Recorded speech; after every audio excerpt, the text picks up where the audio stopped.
editions. God. Until I got to like the very end of Jedi, and Darth Vader's eyebrows are really distracting. Oh, yeah, because they digitally messed with his face in the remasters. In the original ones, he had eyebrows because the actor has eyebrows, and then they erased it with CGI for the special editions, and so the Despecialized is all back to original. Like they didn't pick and choose. So like one of the things I wish they hadn't changed, like they get rid of the windows in Cloud City that I actually thought looked really nice in the special edition. One of the few things that was an improvement.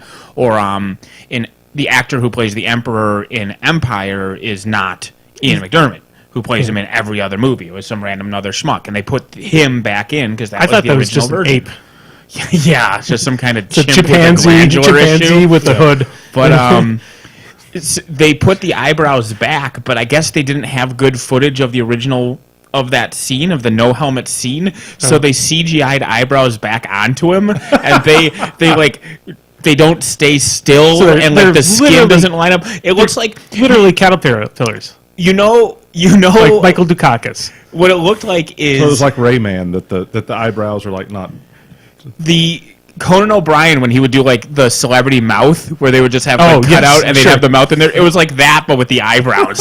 Like they literally didn't line up, and they would move around on the face as the cutout moved around. Yep. They were really bad, which is unfortunate because everything else about the Specialized edition was amazing. Yeah, I know we've talked about the special editions. I just leave the eyebrows off. That would have been better, guys. I like the small cosmetic changes to all the special editions. Besides like fucking Anakin Skywalker, like fuck that. That was bullshit. It felt so good seeing whoever that guy was. The new was. Force Ghost. Yeah, I mean, and hearing Lopty Neck in a Star Wars film again. That's the original song in Jabba's palace before the CGI extravaganza of Jedi rock. Yeah, and then having like for some odd reason, just so we could fit him further into the film, have Boba Fett in there wooing the ladies. Yeah. Like they didn't need to add anything else with Boba Fett. He's a bounty hunter who got hit by a blind man. He's actually flew into the side of a skiff and then fell into a pit. He's actually in there a surprisingly large amount. Like he doesn't do much, but he's around a lot in the Despecialized. Yeah. He's there, like it's like at Jabba's palace. He's just kind of standing in the background watching stuff, but they do cut to him more than I remembered in the original version. It's surprisingly big presence. He's the one that pulls a gun on Leia when Leia has the thermal detonator when they're doing the negotiations. Sure. Yeah, he's actually there more than I remembered because I couldn't really parse how much was original versus the Abomination.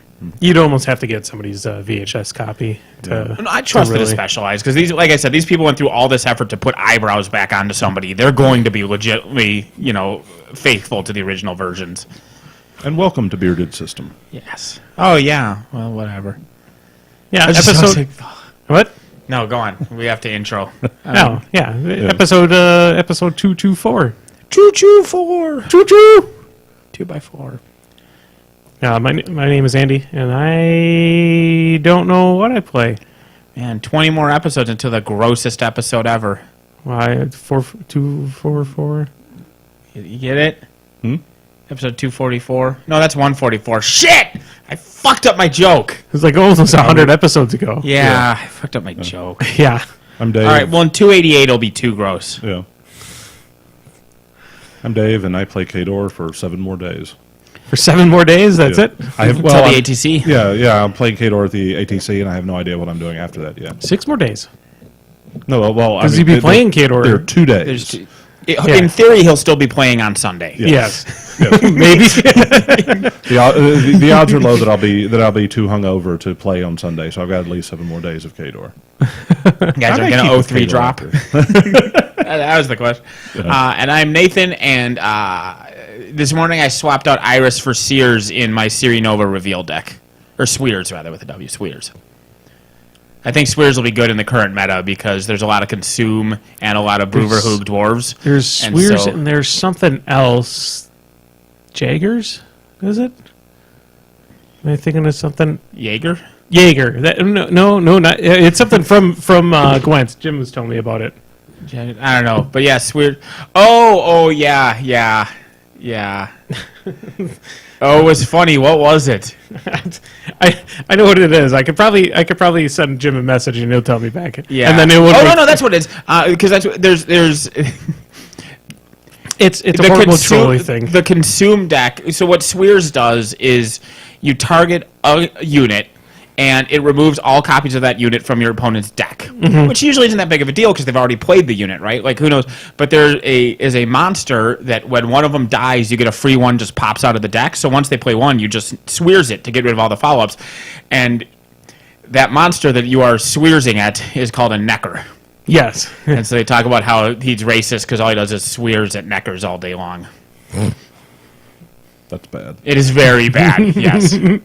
But yeah, so it's that's what Jim was telling me about on Friday. Yeah, that's why he's in there is for the consume decks, and same with Bruverhoog has the whatever. The point is, I think Squares will be a good fit. Plus, it's a premium art. It's I think only the second premium card I ever got. I've actually had it for a long time, but I just didn't run Nilfgaard, so I wasn't using them.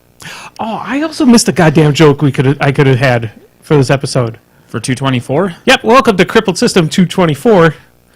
This is also the standard retail version of the Hootch Hauler.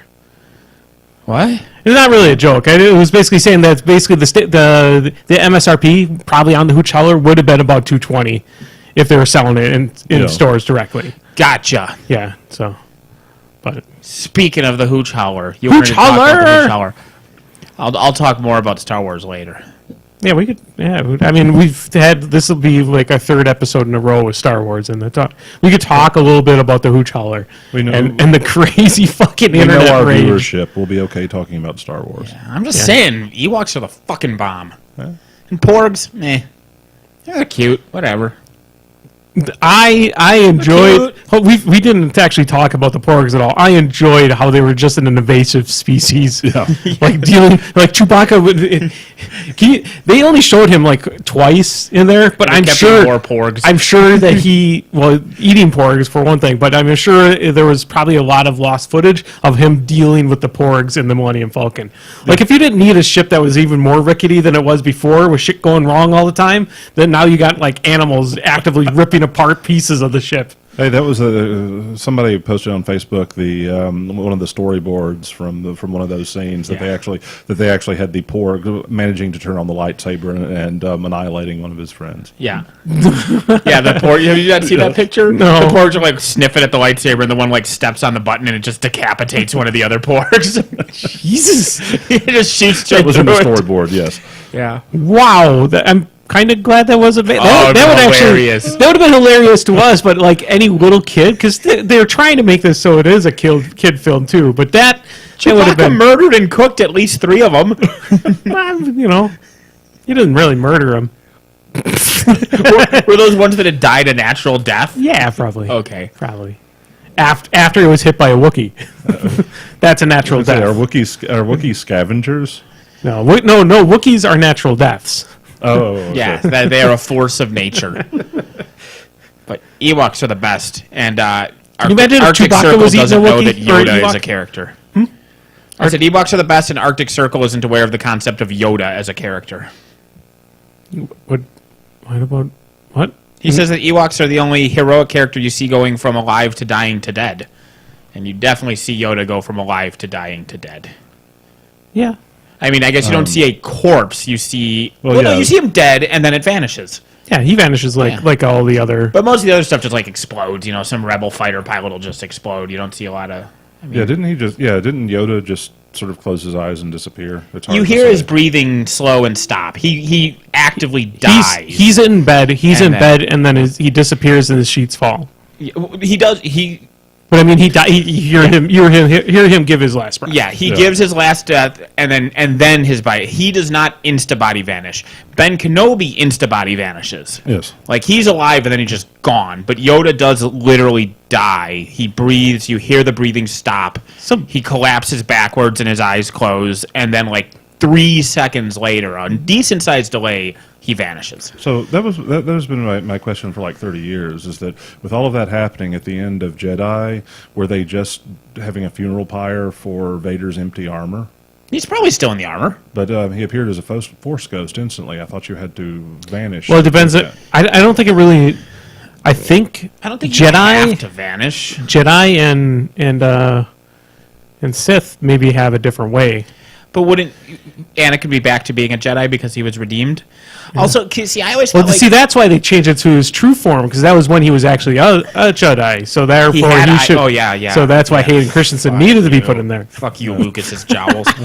See, I always thought like Yoda's the weird one there because Kenobi, he like force suicides. You know what I mean? He doesn't get killed. He wills himself to cease to exist. Fucking amazing timing too, because he's sitting there like this with his lightsaber, and it's coming, and it's coming like old man who can't see anything swinging around him. Yes, but yes, that's the weird thing. So like, you don't necessarily.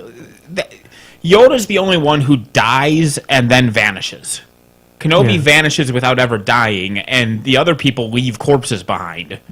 He's like, otherwise, you'd see like after Order 66, there's plenty of Jedi corpses just piling up all over the place, and they don't all vanish. Yeah, but I mean, it was assuming that it was just you had to achieve a certain level of mastery of the Force to or maybe both vanish and some type of to become one with the Force. Sure, maybe there's some type of meditative transcendence that you have to go through. Because I mean, like in The Last Jedi, I mean, Luke basically was in that type of state before he just vanished into. Well, we already know. Spoiler alert! Yes. Yeah.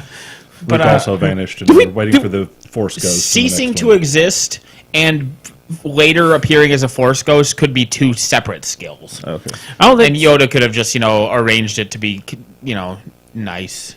It's maybe considerate. It's considerate to not leave a corpse lying around. Yeah. So the Jedi are also our janitors. Well, no, they don't clean. Well, maybe they do clean. Like a Force lightsaber? A Force broom? Yeah, that would be great. You wouldn't have to worry about anything. Yeah. They just wave a handle around with no bristles. Can you imagine a little Force or lightsaber Roomba? We literally do see a Force user with a broom in the new fucking movie. We do? Well, yeah. Yeah. But he uses it like magic. He's like... It goes like an inch. I know. It goes like an inch. Darth Oliver. It's the Oliver Jedis. twist? Yeah. Oh, yikes. Fucking midichlorians. Well, somebody did mention in the chat, though, that Qui-Gon dies. And then he dies in a pretty horrible way, and he doesn't Force Ghost. He doesn't get stabbed. He doesn't Force Ghost till later. And basically, you don't see him till later. You don't even see him. No, you never see him as a Force Ghost. Yoda's talking to ObiWan. He's like, by the way, like Qui-Gon knows how to turn into ghosts, and he's teaching me off camera, and I'll teach you. That way we'll know why we both can do it later, even though nobody fucking asked how we learned to do this because it doesn't matter. I could have sworn we seen him as a Force Ghost. Wasn't Qui-Gon as a Force Ghost at some point? I don't think you ever see him as a Force Ghost. Yoda says that he was learning from Qui-Gon how to be a Force Ghost. I think he did it I think he was at the big celebration at the end of the first movie. At the end of Phantom Menace. Yeah. I thought he was like in the whole thing there too, kind of similar to how Jedi ended. I don't know. Qui-Gon, Force Ghost. He's also not the most honest of all Jedi either, too. Darth also, Qui-Gon. He's a goddamn idiot. Yeah, kind of. Yeah, no, I don't think you don't see him as a Force Ghost. I'm not finding any pictures of him as a Force Ghost on the inner tubes. Well, you'll have to go home and watch the copy of the Phantom Menace now. Okay, I'll watch a Despecialized one. Take all the CGI and everything out. Phantom Menace is watchable. It's not the great. It's not. It's the best of the prequels. I think from so. a filmmaking standpoint, is the best assembled one, and that's depressing. That shows more about the other two than it does about it. I mean, there's cooler sequences in the other films. The third one, yeah. Second one has literally zero redeemable features whatsoever. I only remember the giant fight wasp scene. That's the only thing I remember, where Jango loses his head. Sure, yeah, where an army of plucked chicken people kill a bunch of Jedi. Yeah, so bad. But from a filmmaking standpoint, Phantom Menace is the least bad. From a shoving popcorn into your mouth and hooting and hollering standpoint, Revenge of the Sith is the least bad, and from a make you wish you were dead, the second one is the best. The Send in the Clowns. Yeah. I really honestly don't really remember much of it. I remember that shows you how bad it is. I remember some fight scenes at the beginning with them and the animals as they're being killed. That's like at the end. Is that at the end? That's way towards the end. That's the same place that the chicken people attack and they decapitate. That's that whole sequence, yeah. The beginning. Maybe that's the only part of the movie I remember. So, I also remember a shapeshifter tries to kill Padme, and then they chase him to a bar, and it has the one good part of the movie where there's like a really drunk guy there who tries to start a fight with ObiWan. Yeah. And ObiWan's like, "You will go home and rethink your life." He's like, "I will go home and rethink my life," and just leaves the bar, and that was funny. And then there was 2 hours of terribleness. Yeah, a shapeshifter who can't be a shapeshifter who can't lose other people in a crowd. Well, a shapeshifter who then is lost in the crowd and then decides to reconnect with the Jedi to start a fight again. Just leave. Yeah. Or don't leave. Stay there for 6 hours. You're fine. Yeah. Well, my primary recollection of that, because I only watched part of it because it was on TV at the time, and I was doing something that was more interesting. Because I tried to watch the first 20 minutes of it, and it was like, yeah, this is terrible. But my primary impression of that movie was that George Lucas was really sad that he didn't make The Fifth Element. Yeah, that was kind of my. It's like wow. It's like you have one of the best IPs in science fiction. Why are you ripping off The Fifth Element? Well, I mean that was also a nod. They wanted to go to more of a Coruscant look too, and then have a 1950s. Roller skate diner with a guy's butt hanging out. Yeah. What? Yeah. Why? That was also voiced by what's his name too? Was it John Ratzenberger? I don't know who voiced the guys with his butt hanging out that owned a literal 1950s diner with robots that had roller skates built in so that it could be a fucking 1950s diner. I think that's awesome. Yeah. I'm not. Yeah, I like that. Did you know Luke also It could be okay in a less shitty, Correct. Did you know Luke did the that stupid little monster that put all the coins into BB-8? That was Mark Hamill. Oh, was it? That's cool. I thought that was adorable with the drunken. Then who the fuck was what's his face? I think Warwick Davis was in it, wasn't it? So who was he? I assume that was him because it was a more diminutive character. Well, I think it was. No, I don't think Warwick Davis was in The Last Jedi. Somebody of they shoved him into an R2-D2. Yeah. I mean, he couldn't get Kenny Baker anymore, unfortunately. Oh, poor little guy. He's no longer with us. Yeah, and oh my God, why am I blanking on his name? But now he's just the Chewbacca. Peter Mayhew. Yeah, Peter Mayhew. They had him listed as Chewbacca consultant. Yeah, that was in the credits. He was Chewbacca consultant. I mean, he was in there for just kind of standing around Chewbacca. He wasn't even that. He wasn't. I thought in Force Awakens he played Chewbacca about half the time, and that's why Chewbacca was very often sitting down or just leaning against a wall. Sure, because that was Peter Mayhew, what he could still manage to do. And then if Chewbacca was running and jumping and cartwheeling, that was the new guy.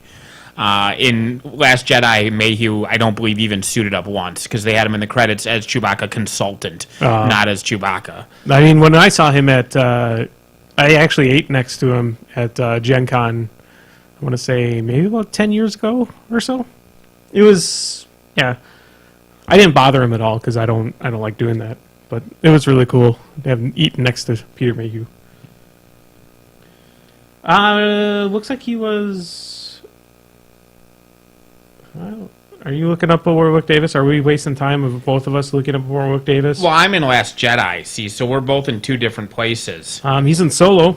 David should be talking. He's in... So anyway, the ATC is next weekend. Nope, the ATC is this weekend. It is this week, but next weekend. It is this weekend because for everyone except for the 3 people watching us live and the 3 of us, they're not going to hear this during the weekend. This shit goes up on Monday, so as of when anybody else is listening to this, it's this weekend. Okay, if you are not listening to this live, the ATC is... Warwick Davis Wodipin. Yeah, that's what I was going to say. You have to look up Wodipin. Okay, I'll do that. And see if you can find an image of it, because I have no idea who that is. But holy shit, the ATC's this week, people. Yep. Oh, it's a little lizard face guy. There's a Wodabin. So he's definitely somebody at the casino, some rich fucker, but I don't know who he is. Yeah. So this Saturday, we're hoping to see a lot of folks come out to the ATC. 31 teams from all over the country and Canada. So, you guys didn't get coming in his pants. That is a really happy-looking lizard guy. Like, yes. So you guys weren't able to get the third. They were the last 32 team.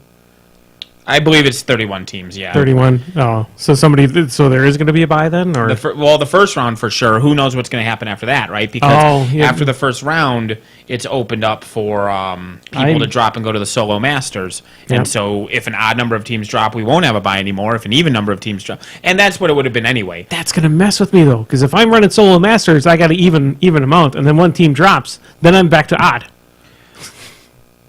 Well, yep.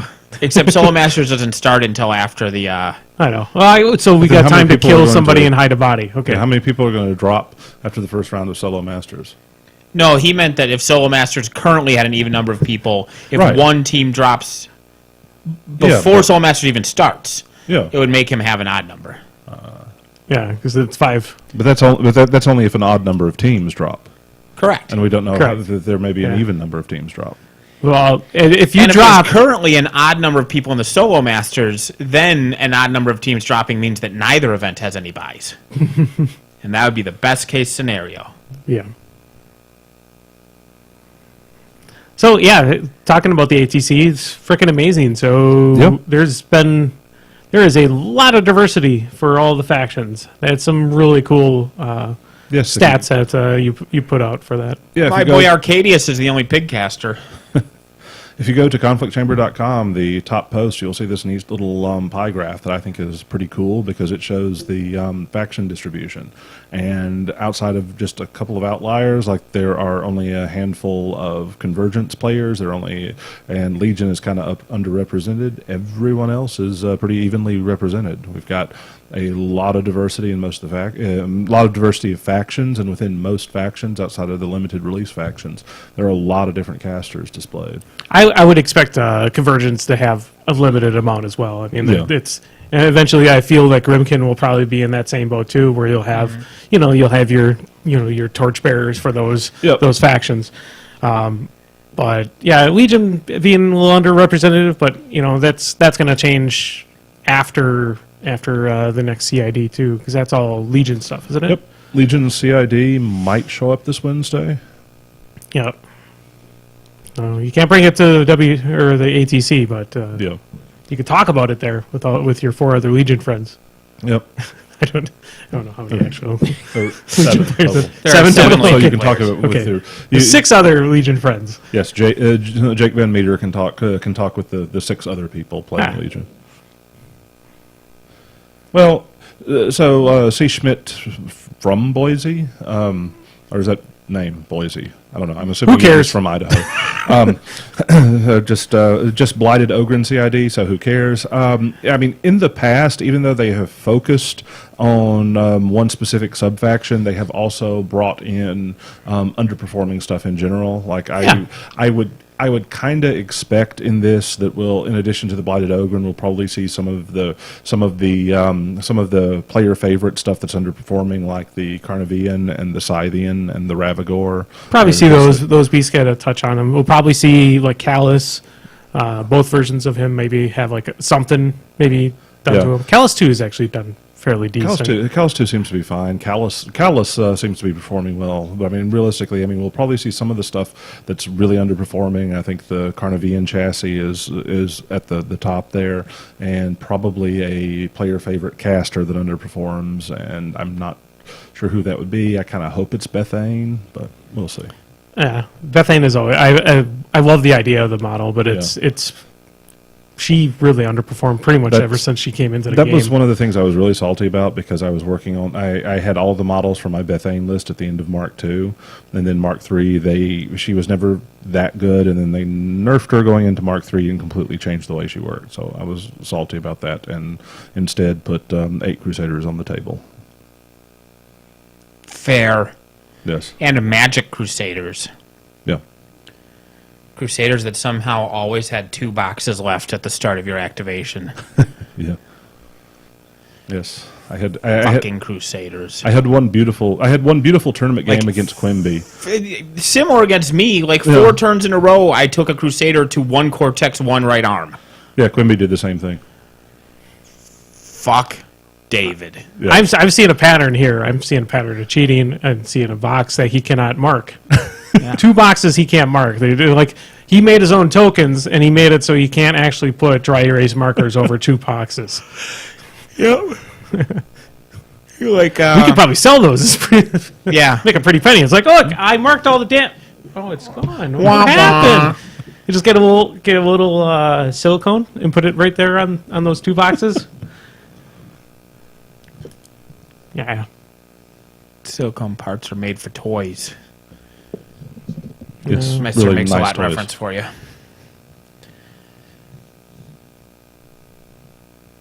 Archangel, says the chat. Yeah, the Archangel might show up in there. Maybe the Blightbringer as well. Blightbringer seems to be more in theme for the theme list.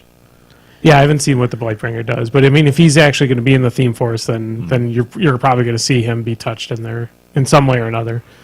I mean, he's not the force that he really was in Mark II. Well, he never really was a force. He just had a couple of good builds that he was playable in. When the Blightbringer first came out, people were shitting their pants over that thing. Yeah, he was everywhere. There were people convincing their TOs to run them when they got them pre-ordered. Yeah. I've always thought the Blightbringer was a female. The Blightbringer? Yeah. It's always been a female to me. I've always seen a motherly, brood mother kind of aspect to it. Okay. I'm just saying. It didn't occur to me until he said he, and my body recoiled, and I guess that it was interesting to discover that I always assumed it was a female. Yeah, I actually think of the Archangel as being a she. I do as well. Yeah. I think ever since Vermithrax Pejorative, I've assumed dragons to be female unless otherwise told. Sure.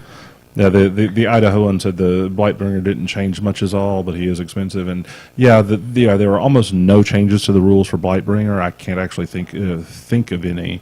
Comparatively, she got a little bit more expensive, and the big change is that Dagrosh 1 can no longer feed a Blightbringer back. Yeah. But that was the big thing about the Archangel for a long time, is that was the only reason to have an Archangel, is because Dagrosh could be surprise. I'm completely fine with that. With the amount of remove from play in this game right now, It's risky. It's risky to bring out Dagrosh with that. It would be nice if Dagrosh didn't have to rely, or you couldn't shut down Dagrosh's feat just by it was destroyed or removed from play. Yep. Yeah. You should be able to bring something back like that, because it's a feat. You shouldn't be able to shut down a feat like that. Well, generally, I had one game in Mark II with that was that I thought was great, because at one point my Blightbringer was almost dead, so I killed her myself on my turn to prevent the other guy from RFPing it.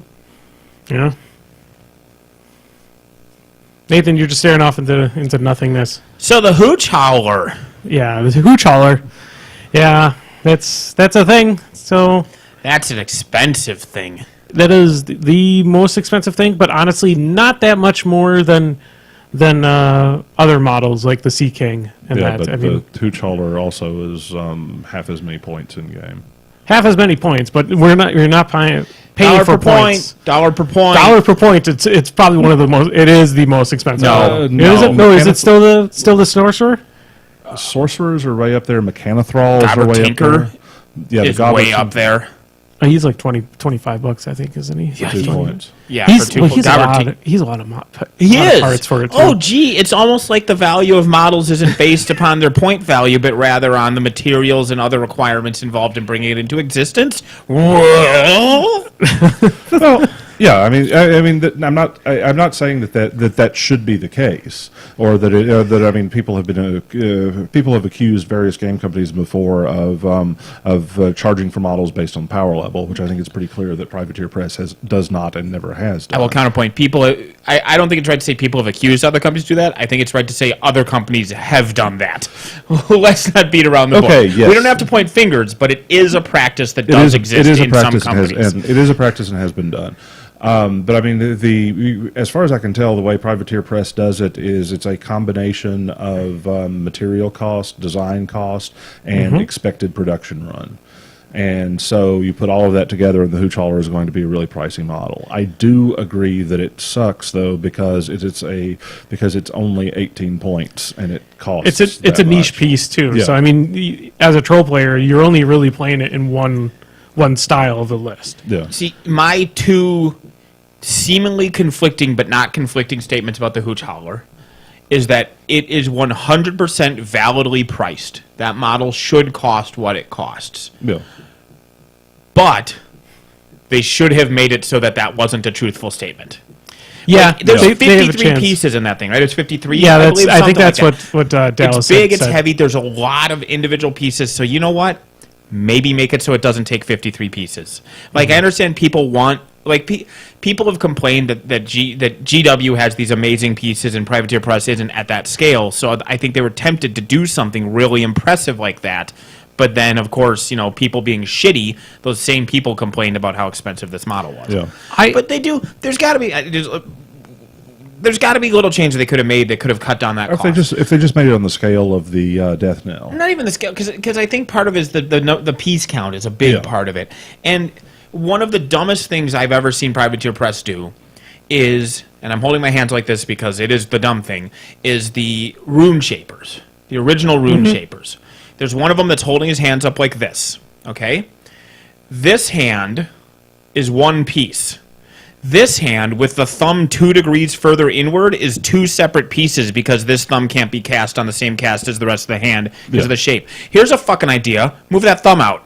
Yeah. Exactly. Why did that? This is a more complicated design process than this. Just do this. I wouldn't have noticed. I don't care that the thumb's 2 degrees out. And I feel there should have been shit they could have done with the Hootch Hauler along those lines. To streamline it. To cut it down to 40 pieces, to cut it down to $140, and all of a sudden... Yeah. That's my stance. Here's my belief. This is what I think. I mean, it's an amazing looking model. I'm happy that they're doing it, et cetera, et cetera. I think it's a great looking model. But what I wish they would have done is had two options for it, and I think that a lot of people might have said, "Oh, sure, that's fine."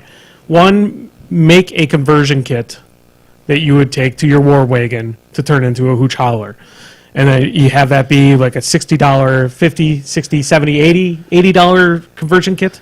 Yeah, for just like snaps over you just snap on to a regular war wagon, something like that. It does, honestly, it really doesn't take that much because the building of that war wagon, that whole turret in the center comes off, and you're left with a big open space. So you just pop a barrel over the top of that with some filler pieces, throw a little seesaw on the top, done. Throw a random Northkin on a saddle in front or on a seat in front. That would have been fine. And then release the Hootch Hauler as a premium model that people could also get to use for their piece. Sure. So kind of like an Extreme. Like, you don't have to go and buy the Juggernaut Extreme to have a Juggernaut. You could go buy a regular Juggernaut, and then if you really like the Extreme, you can go buy the Extreme. And just basically have the Black Anchor Industries one, Heavy Industries, sorry, have that one be the Extreme version of the Hootch Hauler. I think that would have been a better pill for people to swallow than just have that be the only option. Yeah. That was my thought process on it. I said people have to pick. You either want Privateer Press to make bigger, fancier, amazing prestige models that you can show off as hobby pieces, or you want them to keep the cost down. Yeah. You can't have both. Yeah, a lot of people don't seem to realize though too is like, I had a couple of people just post pictures of tubs of resin. It was like, oh look, it's really cheap, and I'm like, Sure, yes, resin may be really cheap, but you know what's not cheap? The silicone molds that you have to produce those resin pieces in. Those things only last a certain amount of castings before they actually have to physically replace them. Yeah. Because they have to pay for somebody to build those molds, to run those molds, to repair those molds, because a lot of times they do break. Once in a while you'll get a model that has got like a big chunk of green in it, and you're like, what the hell is this? Well, that's a piece of the mold that ripped off because it was getting old. And then they have to build more molds every single time. Yeah, and I mean, just expensive. the design time for the model and cutting the molds costs, and the lower the production run, the lower the total production run is, the more each individual instance of the model has to be sold for to turn a profit. So I mean, at that price point, I would be surprised. I mean, it would not surprise me if at that price point, Privateer Press is cutting losses as opposed to making a profit on it. And they're eventually going to be sold in the normal store for Privateer. So I would assume that some of the coupons that you get for the store eventually would be able to be used for those models. Like right now you can't, because it's all pre-order for both the Dracodile and the Hootch Hauler, but eventually they're going to be thrown into the regular Privateer Press store, and I'm sure you could probably use those discount coupons. Sure. And at risk of being called a fanboy, I mean, you look at the faction balance going into the ATC, and I mean, I think especially over the past year, Privateer Press has made a significant effort to balance the game. Concerted effort. Yes, that was the word I was looking for. Has made a concerted effort to balance the game and make decisions about the game that are beneficial for the long-term health of the game. And that, yes, a lot of the things they're doing, the prices go up over time for some of the materials. They've had problems with their production lines, but all of the stuff they've done, as far as I can tell, that they're operating in good faith, and they're making decisions that are for the long-term health of the game. And I mean, I think the faction balance at the ATC is the best demonstration of that, is that everything works, and the new hotness is not taking over.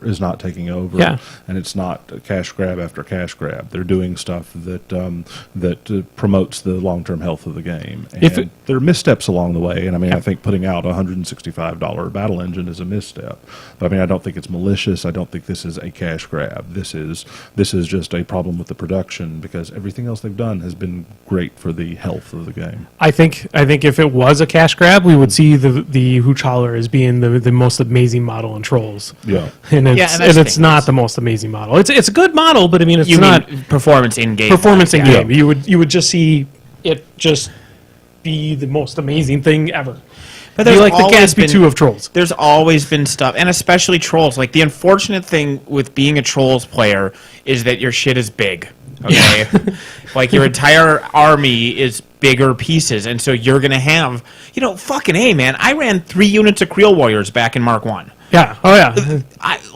A unit of Creel Warriors was like $180. Yeah. Yep, because you had three. You had 15 models in that unit. 15 models. Because you had the 10 units normally, then you had the two UA, and then the 3 weapon attachments. There were 50-man units. Like, I spent like $500 just on those 3 units, and those fuckers were cheap. Yeah. Like, those were cheap. So that wasn't even a significant point. Like, that army cost $1,000 to run a 50-point army. Or not the 50-point, like the equivalent of a 75-point army now. Like Mark 1, what would it be? Like a 500-point army? So whatever it was. The point is, shit's expensive sometimes. 3 Rune Shapers were $41, I believe. Buying 2 Gobber Tinkers hurt. Yeah. I spent like $60, $70 on 4 points. Yep. Yeah, it's some models cost more, and it sucks, but... Arctic Circle says Trolls have big, Crix has spiky, both are expensive. I'd also like to point out that in terms of dollar per point, the Hootch Hauler is roughly in line with Mechanothralls. Mm-hmm. But yeah, I mean, it's about the same. It's almost exactly the same price and the same point cost of 2 boxes of Mechanothralls. Yeah, like I said, it's the model it's not some ripoff. Like they're not secretly. No. It didn't cost them $20 to make this model. No, and they're cackling maniacally while counting your money. No, it like Dave said, it's what 165, 160 even. 165. This model cost them $160 or $170 to make. Like it did not cost them $100. It might be a little bit cheaper. It might be a little cheaper for. I mean, maybe like 140 or something like that. But still, they're a for-profit company. What? But they're eating the shipping cost as well, which that's going they're not getting rich other off places. The goddamn Hootch Hauler. Yeah. I mean, if anything, probably part of their production line has to shut down so they can make the Hootch Haulers as well. Like I said, would it have been nice if they had found a way to make it cost $120? Absolutely. Yeah. But then you don't get the prestige piece that you wanted. Yeah. I wish that there was a cheaper method for creating the upgrade kit for your war wagon. So the Idahoan says that miniature tabletop games are an extravagant hobby, and yeah, that's definitely the case. I mean, this is really all of this is derived from the British hobby market in the early '80s, and it's always been an extravagant hobby. And I'm just fortunate that my wife is a knitter and spends a lot of money on very fancy fiber to knit with, and understands this. She get in touch with Rick's wife. Yeah. They do their own wool. Yeah, I know. Yeah. Oh, okay. I didn't know if you got some of that. But. Yeah, we've just been trying to get the schedules together because I know both my wife and Rick's wife are former sailors, so and do. I'm a sailor. Stuff. You're a sailor? Yeah. Okay.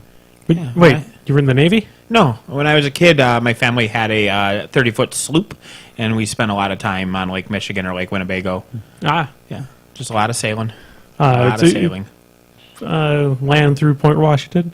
Because I used to go on Michigan a lot to go fishing. Yeah, I used to go to sleep on the boat as my dad and my neighbor fished in Lake Michigan, and I used to eat all the donuts and then go back to sleep. That's living. Yeah, I know. We would do a lot of weekend sailing. You know, my dad would, because his parents lived on Lake Winnebago. Like, it was their backyard, and then they had their own pier right out onto the lake, and so we would put the sailboat out into Lake Winnebago, and we go up there for weekends and whatnot. And then one summer, for summer vacation, my dad, one of his buddies from when he was younger, and I spent the entire summer vacation, like 2 months, just out sailing. That's sailing. It was pretty cool, just going from port to port. Awesome. Lake Winnebago. Was an amazing. The summer vacation was like Michigan. Oh, okay. But yeah, Lake Winnebago was the weekend stuff with at his parents' house. That's a large lake. You don't realize how large that is until you're on it. It's also like on average one of the shallowest freshwater lakes in the world. Oh, really? Yeah, because it's so large. Sure, but its maximum depth is only like 20 feet or something. Like it's actually extremely shallow overall, which is very interesting. I know it actually gets wave reports for dangerous waves on it because it's so wide. Because it's so large. Yeah, I remember the very last time I went fishing out with my dad and our neighbor who owned the boat. Each time I was always the person going like, when are we going home? And the last time that we ever went out together was the time that I didn't want to go home. I was the one who outlasted the old men. There you go. It was men and a bored kid, and then it became a man and the old guys. Yeah, pretty much. Is what it was. Pretty much, yeah. Like, yeah, we're done. I'm like, what? The person on the boat who wanted to go home and nap had changed. Sleeping on a boat is so comforting. I love it. And nothing will put me I love sleep sailing quicker. So much. Well, you don't want to sleep that much when you're sailing either. No, yeah. You want to have at least one person. Well, yeah. I mean, you take turns sleeping and sailing. You don't all sleep at the same time. That's really bad. Oh my God! So this is only tangentially related, but it's a fun anecdote. Is an old roommate of mine. He had friends who ran a marina. Marina? Sorry. The Submarina? Yeah, the Submarina. Whatever. The point is they ran a port thing with the boat rentings and the whatnots down south. Sounded very educated a little bit ago. Good stuff. Point is, they get a mayday call. People are like, mayday, mayday, mayday. We're out of gas and we're drifting. And they're like, well, tell you what, that's it sucks that you're out of gas, but that's not a Mayday level crisis, right? Just drop an anchor and call on the regular channel. We'll send somebody out in a boat with some gas and whatever. And the people are like, we can't drop an anchor. We don't have any. And they're like, well, that can't be the case. You rented this ship from us, and we have 2 anchors on every boat that we rent out because we have the standard anchor and then we have like an emergency anchor. The guy's like, yeah, 2 anchors. We've been out 3 days. They were cutting the line every morning and just sailing away from their anchor. Oh, they thought they were disposable. Oh, no. I can't lift it up. That shit's heavy. Slice. I was expecting that to be a joke. No. At first, it was like, I was trying to process in my head. That was real. There's 2 anchors. We've been up 3 days. I'm like, wait, how is this? There was no process an actual The punchline is this is customer service. Wow. The punchline is those fuckers wasted 2 of the anchors for that marinara. Marinara. Yeah, I was taking the joke an extra level. Oh, okay. With my mispronunciation. Yeah. Oh, yeah. Same Latin root, though. Yeah, it means smashed tomatoes. I don't know. It's a sauce associated with sailors. Yeah, I know. Yeah. But not because of the smashed tomatoes. That was the... Yeah. Well, yeah, Hootch Hauler, Yep. Get it if you want it. Don't work that way. If you don't get it, then go down to a hobby store and find yourself like a little keg barrel and attach it to your war wagon. Yeah. And then get a little seesaw and put it on top. Seesaws don't work that way. That's the secondary hooch gate is the fact that seesaws don't work that way. Yeah. You have somebody who's actually it can work that way. So, yeah. Also, when you're using a fork that's also bent a little bit slightly, it's gonna come with like a little issue with that. I'm talking about the Muse video or the Colin video. Yeah. It would have made much more sense than because he was using a fork and it's already bent, so it's not taking the full force. It's gonna send it. It reminded me of the guy who was disproving 9/11 by taking a piece of steel and a Bic lighter to prove that fire can't melt metal. And it's like you got a small aspect of scale here, buddy. That's not exactly the level of fire we were discussing here. No. And the great parody where a guy took an ice cube and an iron plank to prove that the Titanic couldn't have sunk because ice can't puncture iron. If we ever do a Kickstarter for Titanic 2, we should have that as our Kickstarter video. Oh, but she seriously just had like some rebar and a Bic lighter, and he's like, "See, fire can't melt steel, therefore, inside job, blah blah blah blah blah." It doesn't have to melt it. It weakens the structural integrity of the steel. Yeah, I am trying. The rebar was nowhere near weakened by that Bic lighter, Andy. Oh, I am trying to figure out what that lever is supposed to do. That guy on the ladder jumps on that end, which propels the forward thing forward. No. Well, that's what it's supposed to do. Well, isn't the fulcrum, isn't that way forward though too? Like you have it like this, and then you have the fulcrum like way over here.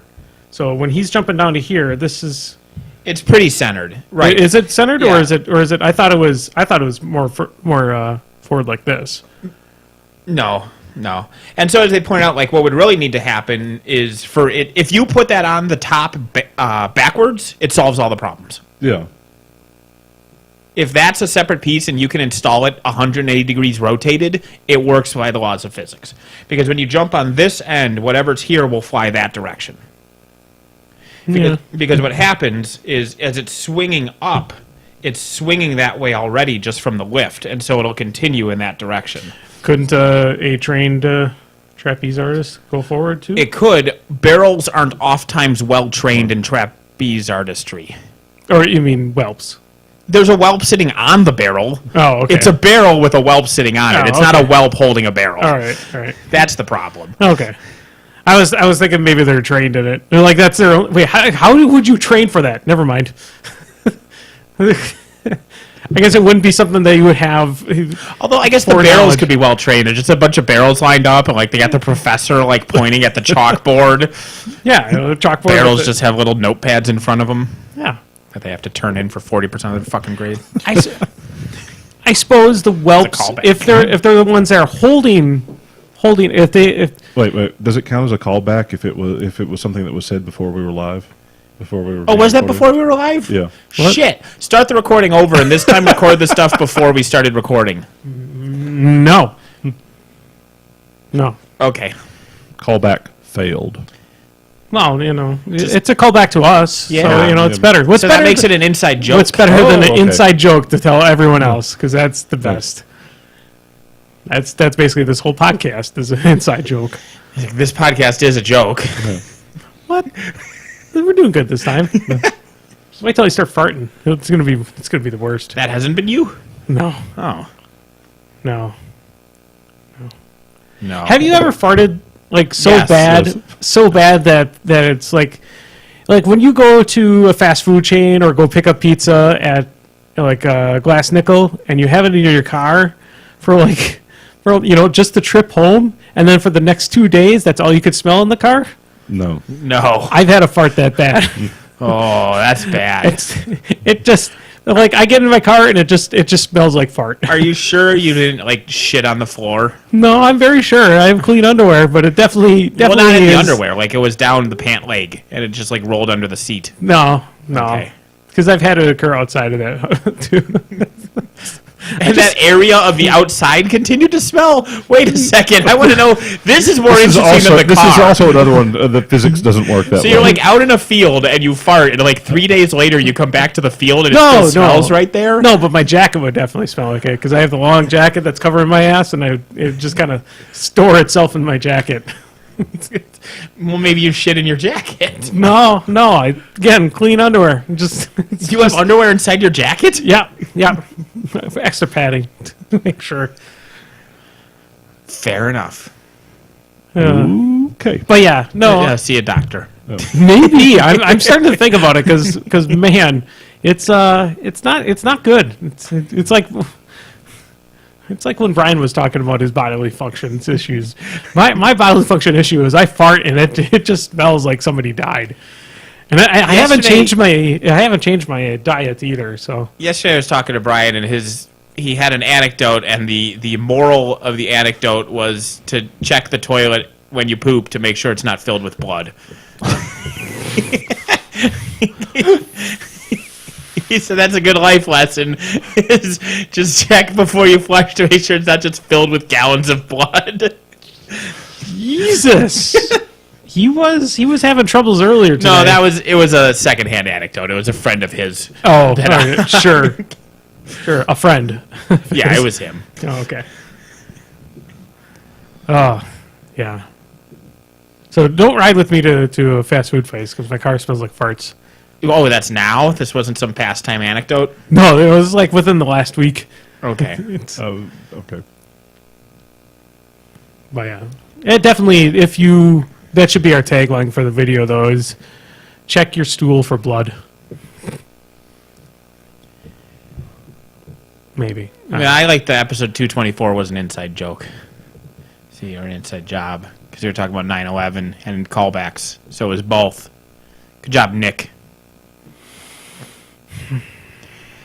False flag people and the conspiracy theorist people. I can't deal with them. I cannot do it. I'm all right. I'm done with this subject. There's only one conspiracy I believe, and it's 76 years old. And, I think that's old enough that whatever. What was that? Pearl Harbor? Yeah, there's no way Roosevelt didn't know Pearl Harbor was coming. He allowed it to happen specifically so he had an excuse to go to war. It's the only thing that explains the ignoring of the bomb plot and the random decision to take the aircraft carriers out on unplanned maneuvers immediately before the attack and blah, blah, blah, blah, blah, blah, blah. But whatever. I don't think that he dressed up CIA agents in Japanese costumes and attacked Pearl Harbor himself. I mean, that's some crazy shit. But that's what happened, though. They took the aircraft carriers out. Yeah. They painted up all the planes to look like to look like Zeros, and they sent those in. They bombed it. They bombed it. Oh, what the? Yup. Yep. A side thing, just because you're talking about internet people being stupid, was We're talking about very stable geniuses now? What? No. I mean, I know this isn't necessarily a political podcast, but as a podcast that focuses on humor, I feel like it is unethical to not make a joke about that. Well, that is true, and not to get too political, but Donald Trump is a sociopathic pedophile who needs to die.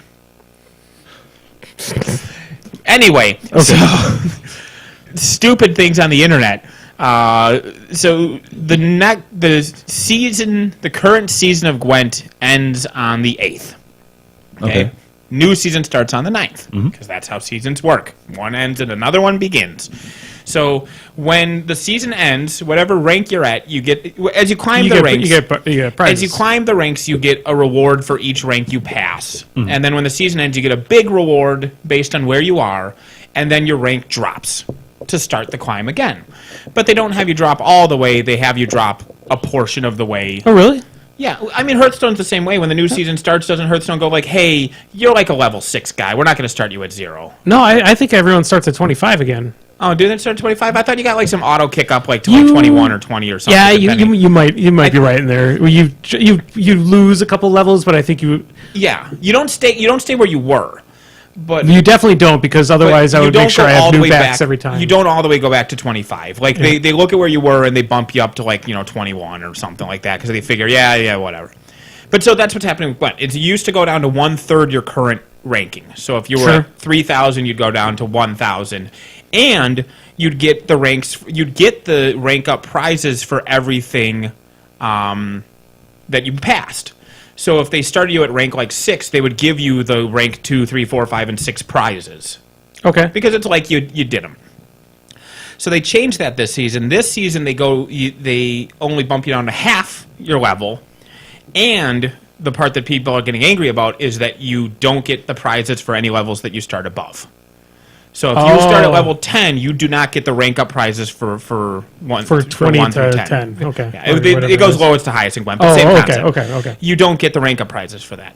So people are like, oh my goodness. So people are talking about what they're going to do is purposely ruin their ranking at the end of this season to start lower next season. And they're right. Like, by doing that, they can get more rank up prizes. But, so... let's say you spend 2 hours ruining your rank, just losing as many games as you possibly can. Sure. Then, next season, you spend 10 hours climbing back up to the rank that you would have been to if you hadn't have ruined your rank to get those same prizes. And you're doing that to get, like, 5 packs worth of prizes. So we're talking about, like, $10 fucking worth of stuff. So for those 12 hours, just go mow some old lady's lawn for $10. Sure. And then buy some fucking packs. Like, holy shit. The drama people are going through online over a nickel's worth of fake cards is insane right now. This does not surprise me. No. But it's just... not at all. The economics of it, I'm just like, go work 2 hours at a part-time job and you will pay for all these prizes. Holy shit, people, calm down. Oh, okay. So for Hearthstone, they do everything via bonus stars. So if you were rank 15, qualifies for 10 bonus stars. So you would start at rank 21. Yep. So, exactly. So, yep. Okay. Bonus stars is the same as starting at a higher rank, just because you cash in the stars. I used to at least make sure I got down to 20 so I can get the cool card back for each season. But man, I have not touched Hearthstone in a long time. Gwent's the same way. You get to turn ranks or whatever. And that's how, with the bonus stars then, do you get, like, gold for every level you go up in Hearthstone? You don't get gold. You don't get gold for anything. You just do you get anything for climbing ranks? I don't think you do. Not each individual rank. It's just if you get to certain ones, you get a big prize, like the card back? I don't think you only get the card back, and then you get, like, a special thing. Like, if you get in top 10, I believe. See, like, Hearthstone, like, rank 3, you get a pack, and, like, rank 6, you get, like, 2 packs, and rank 9, you get, like, 5 packs. Like, they just throw fucking packs at you as you climb the ladder. Card backs and golden heroes. That's it? And you get a bonus chest for highest rank. Yeah, it's maybe golden cards. At the end of the season in Gwent, you get a pack per whatever number your level is. Oh, so I'm rank 19. So when the rank end tomorrow, I'm just going to get 19 packs. Yeah. You don't. It doesn't really look like you get that much. Yeah. Rank 6 to rank 5, you get 280 dust. But even then, I don't think 280 dust even makes you anything normal in that game, because like some of the golds and rares that Costs like something cost like thousands. Yeah. And then most commons will drop like 5. Meh.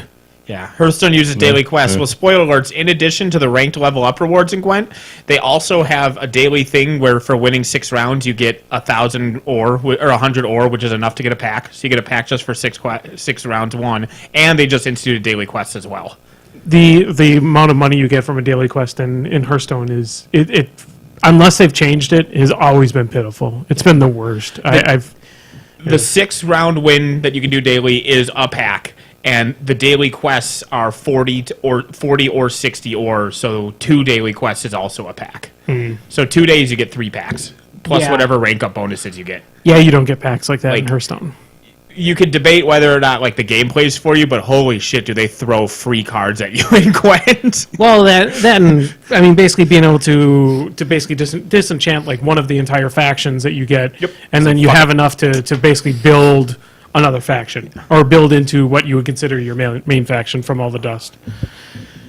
I talk about Gwent enough, but I just want to talk about the stupid people who were, and like it's a bannable offense actually. To tank. They made it a bannable offense, so they're wasting their time. They're being petulant, dramatic children, and they're risking a ban for $5 to $10 worth of stuff. I assume that to do that, they just throw all their cards in first round.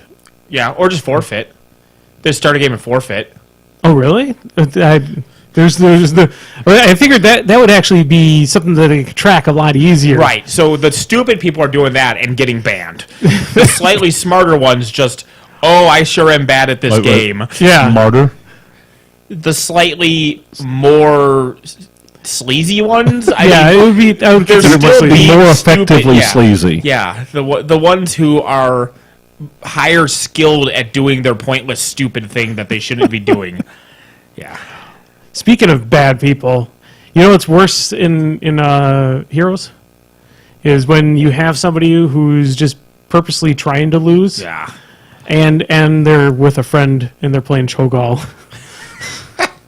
So they were both like if people don't know Heroes, you basically have a team of 5 people, and if 2 of those people are off doing their own little thing in their own little world and not helping at all with any of the objectives, when you're playing a lead AI, it can get actually pretty damn troublesome. Cho'Gall is kind of a friendship ender in that game. Yeah. Whenever I played Cho'Gall with other folks, though, when have been controlling them, we've done fairly well. But you have to go to where the action is. Right. You have to be helpful. And if you're just, like Zagara going over and just laning an entire lane by herself, or Sergeant Hammer just laning an entire lane by themselves, that's fine. People can usually deal with that, but Cho'Gall is such an offense. And then also when you're running around with 2 support characters as well. So we had Cho'Gall. I was playing a healer, what's her name with the glaives. I can't not think of her name. She's from Diablo. What? You don't play that game enough. The healer with glaives? The angel Oriole? Yeah, Oriole. Yeah, I was playing as Oriole. Somebody was playing as Lucio, and the third person was playing, I think, Nova. So it was and Cho'Gall, and we were trying to take out one of the zones. Yeah, Cho'Gall would also be a good play-by-play announcer pack. That's a good point. Oh, yes. Oh, yeah. Lost Vikings is still the one that I need the most, but Cho'Gall would be okay. I want Rock and Roll Racing. I want Rock and Roll Racing as a playable character in the game, because you can easily do it because they have mines, they have missiles. You could just have their different skins could just be different vehicles too, and that's just how they drive. It'd be amazing.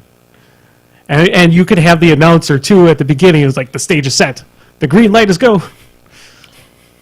Yeah, right. And then going with the music of Paranoid, the cool MIDI version of Paranoid going on at the time, which they took out of the remake of the game. Lost the rights, probably. Yeah. Or they didn't have the rights in the first time. It's kind of like Doom with all those Pantera songs. They probably didn't have the rights, but Doom had no rights when Doom came out originally. But I had I got the game off of Blizzard's like classic classic game, and it does not have Paranoid in it. And I was very sad. Like, what is this shit? I'm not playing this anymore. It just has random just music. Bleh.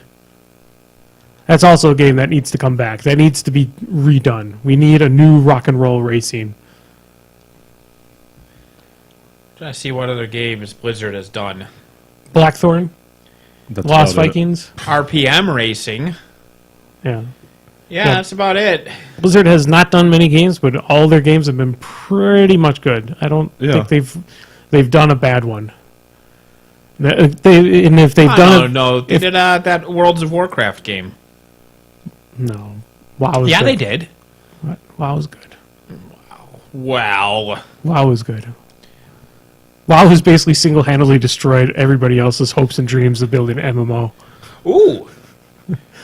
So you got your RPM Racing, you got the Lost Vikings, you got Rock and Roll Racing, Blackthorn, and then the Death and Return of Superman. So Blizzard could kind of justify putting Superman into Heroes of the Storm if they can get the rights for him.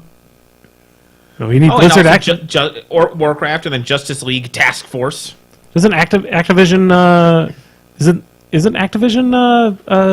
And then it's nothing but Diablo and Warcraft. I think it's right for Star Wars Battlefront. Isn't that Activision? Huh? Isn't Star Wars Battlefront Activision? Maybe. I don't know. Which is a Disney? Oh no, Superman is not Disney yet. Sorry. They haven't. So the Lost Vikings 2 was 1997. That's the last time they released anything that wasn't StarCraft, Warcraft, Diablo, or Overwatch. It's for 20 years. They've only done those three. 97, really? 97 was Lost Vikings 2. I thought it would be. I thought Lost Vikings was earlier than that. Lost Vikings was 92. Yeah, because that was on Super Vikings Nintendo. 2 was 97, which was also Super Nintendo. Lost Vikings 5 is in Overwatch. I don't know if you've seen the arcade panels. There's a Lost Vikings 5.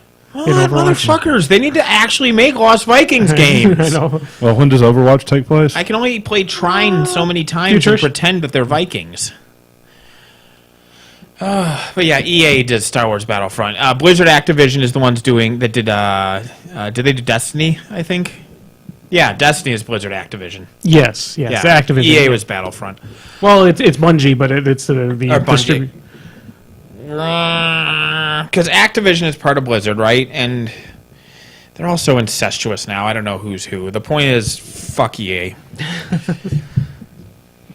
are going to be setting up the ATC on Thursday, Gornis78, so I don't know that we'll necessarily need any help because we'll be there, that entire day early. Or not Thursday, that's too many days early. Friday we're going to be there setting it up because the event starts on Saturday. I'll probably be showing up on Saturday morning. Oh, thanks. Well, I don't have a place to stay over there, so I'm not gonna. You might. We have 2 rooms. I can't afford to pay. I think I'm driving over Saturday morning. I'm not sure yet, though. Either way, we're setting up Friday. Well, it's making 6. Yeah. Oh my God! It's an overhead space shooter. That's not how the Lost Vikings work. It is pretty cool though. They have that. Plus, I think the Lost Vikings are also in Overwatch they have Blizzard World, which is like a Disney World version for all Blizzard stuff. Sure, looks amazing. They have like all big sections for StarCraft. They have Naxxramas, the old dungeon from Classic. It's a food court called Snaxxramas. Okay, that's good. Yeah. But yeah. We should probably go to recommendations. We're all getting quiet. No, there's Zappity Grumbles. Is there? Yes. There are? I didn't see any. If anybody wants to post something about a Zappity Grumble, we can talk about it. Oh, well, Idahoan had another had a question here. Ironically, somebody from a flat state had a question about flat terrain. War Machine locally uses almost all flat terrain. Is that true in most metas and the national meta now? Locally here in Madison, we use a lot of flat terrain, but my view, and it seems to be pretty common, is that we use flat terrain for forests and hills and the things that you actually need to put models on. Yep. And there are some people that use flat terrain for buildings and walls, and these people are wrong.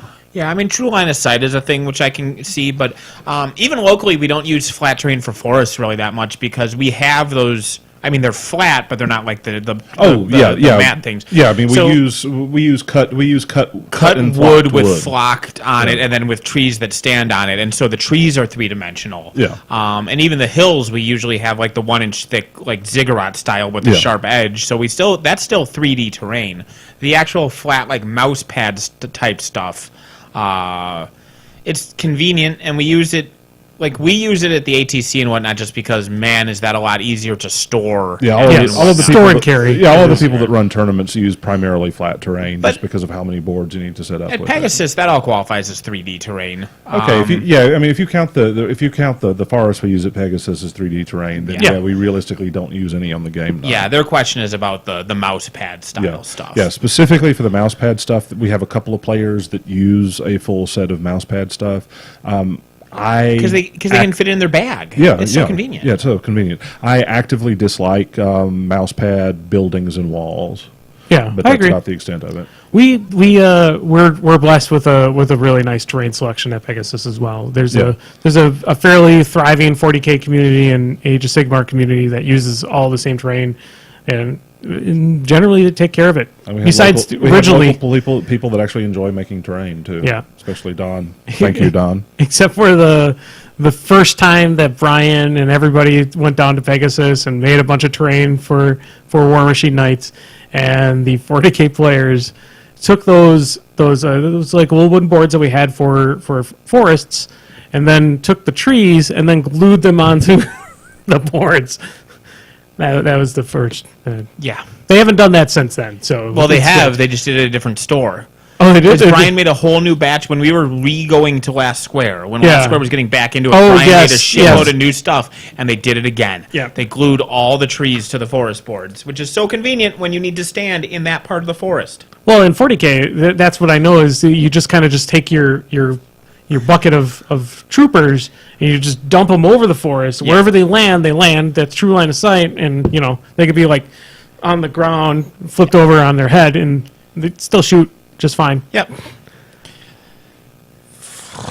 But yeah, so there's bonuses to both, but we tend to use actual 3D terrain more, just because we have a decent supply at our local store. Yep, and then the 2D stuff is good for forests, waters, and other. Yeah, Webbs in chat has mentioned something that I would kind of agree with: the mouse pad, hills, forest, and water, and then 3D walls and obstructions.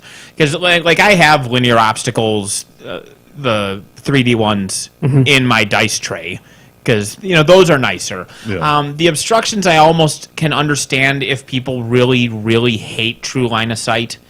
Which, for those who don't know the term, is where you take something like Iris or Gorman or something, or Forsaken. Anastasia or Forsaken, something that is very important to know where that thing is at all time, and you just casually run it to the obstacle right up against it so that your opponent literally can't see them, and out of sight, out of mind.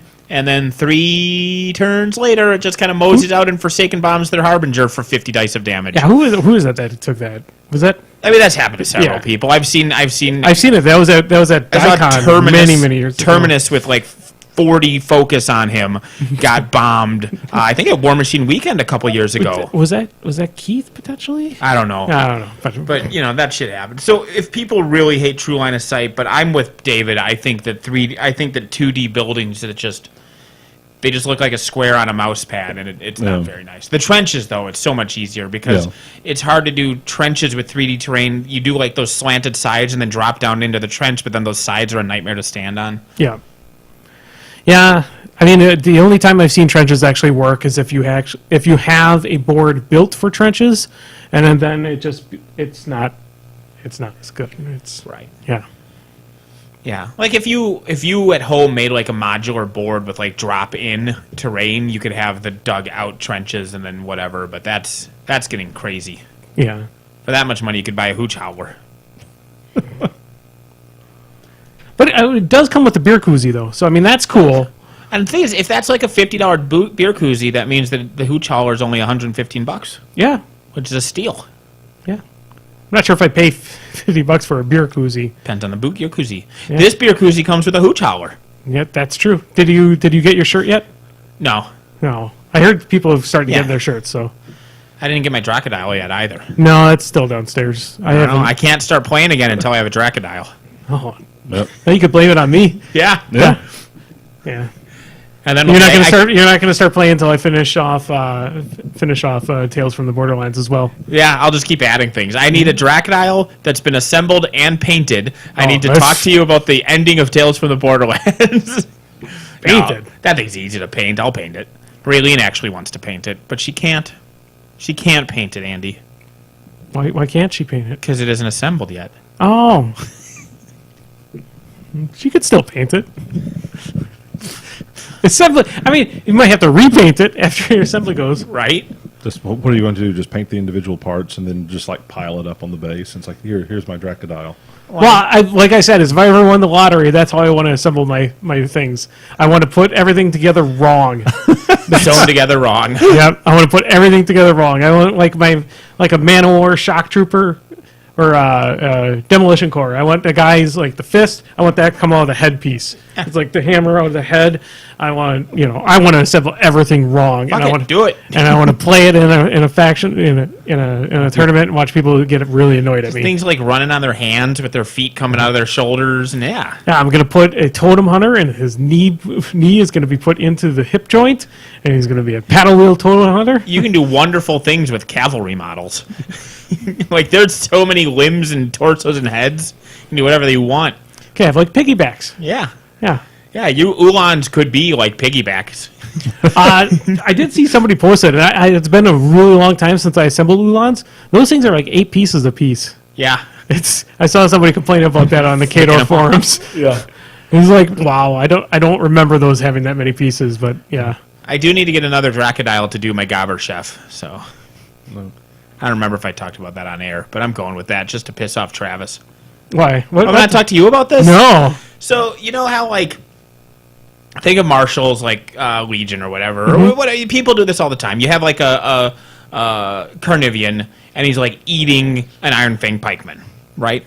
So you can use other models as part of a model's scenic base. Oh, or no, whatnot. I think I did hear this, yes. So I just figure that I can have a Dracodile that is part of the scenic base for my Gobber Chef.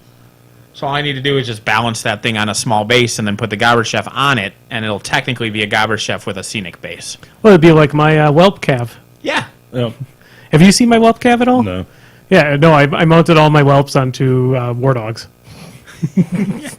They're whelps. Let's see. That's for the Black Friday Privateer Press for the Privateer Press Black Friday sale. Yeah. When they had Mark II battle boxes for $10 a piece, Sure. I bought 10 Crix battle Yeah, boxes. so you got chickens for days. Yeah, because I was going to I'm going to at some point field Gaspy 3 with 9 Slayers, and I bought the 10th one because 10 were the same price as 9, so why not? So now in addition to being able to field a full 10-man unit of Denegra 1, I also have 20 chickens. Were they the metal ones, or are they the... They're the resin ones. Do they have a resin? Or the Mark II plastic battle box.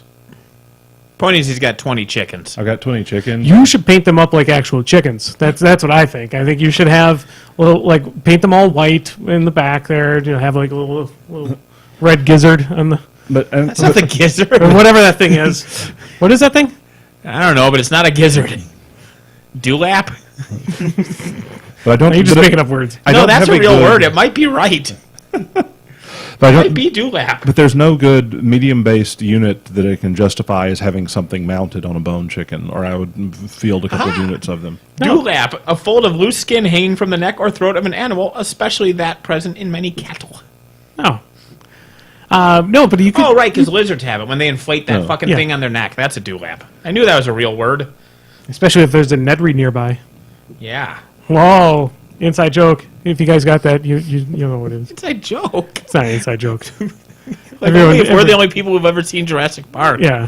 Holy shit, that trailer for the new one. It's pretty bad. Oh my lord. Pretty bad. The Red Letter Media guys just did like their 2017 like year-end gloss or whatever, and they mentioned that the Jurassic World 2 is the only time he's checked his watch during a trailer. It's like, ugh. I suppose I could do Bane Riders, but I mean, maybe they're, I don't know, maybe they would be large enough to be Bane Riders. I could just put like... You put them on a large base, that would work. Yeah. I was also thinking you could actually, if it's going with medium bases, you could put a bunch of the new trolls on them. Yeah. Yeah. Some blighted troll riders. You can figure out something to do with them. Yep. You can put them as like roller skates of like a jack. Or, you can find some way to have the 10 of them Voltron up into basically being one model. I was just going to say that. You could just vehicle Voltron. Yeah. Yeah. Yeah, with bone chicken hands and bone chicken legs, and one on top is the head, and form of Slayer. Yeah. And McKenna Thrall piloting it. No, it must be done with a Gobbard chef on top. No, just one Mechanothrall in the center of it, and then attached all the bone chickens. Yeah. So I thought I saw a Zappity in there. Yeah, it was a thing about some stuff. Oh, what movie or TV series that isn't an anthology do you think would be better suited as an anthology series?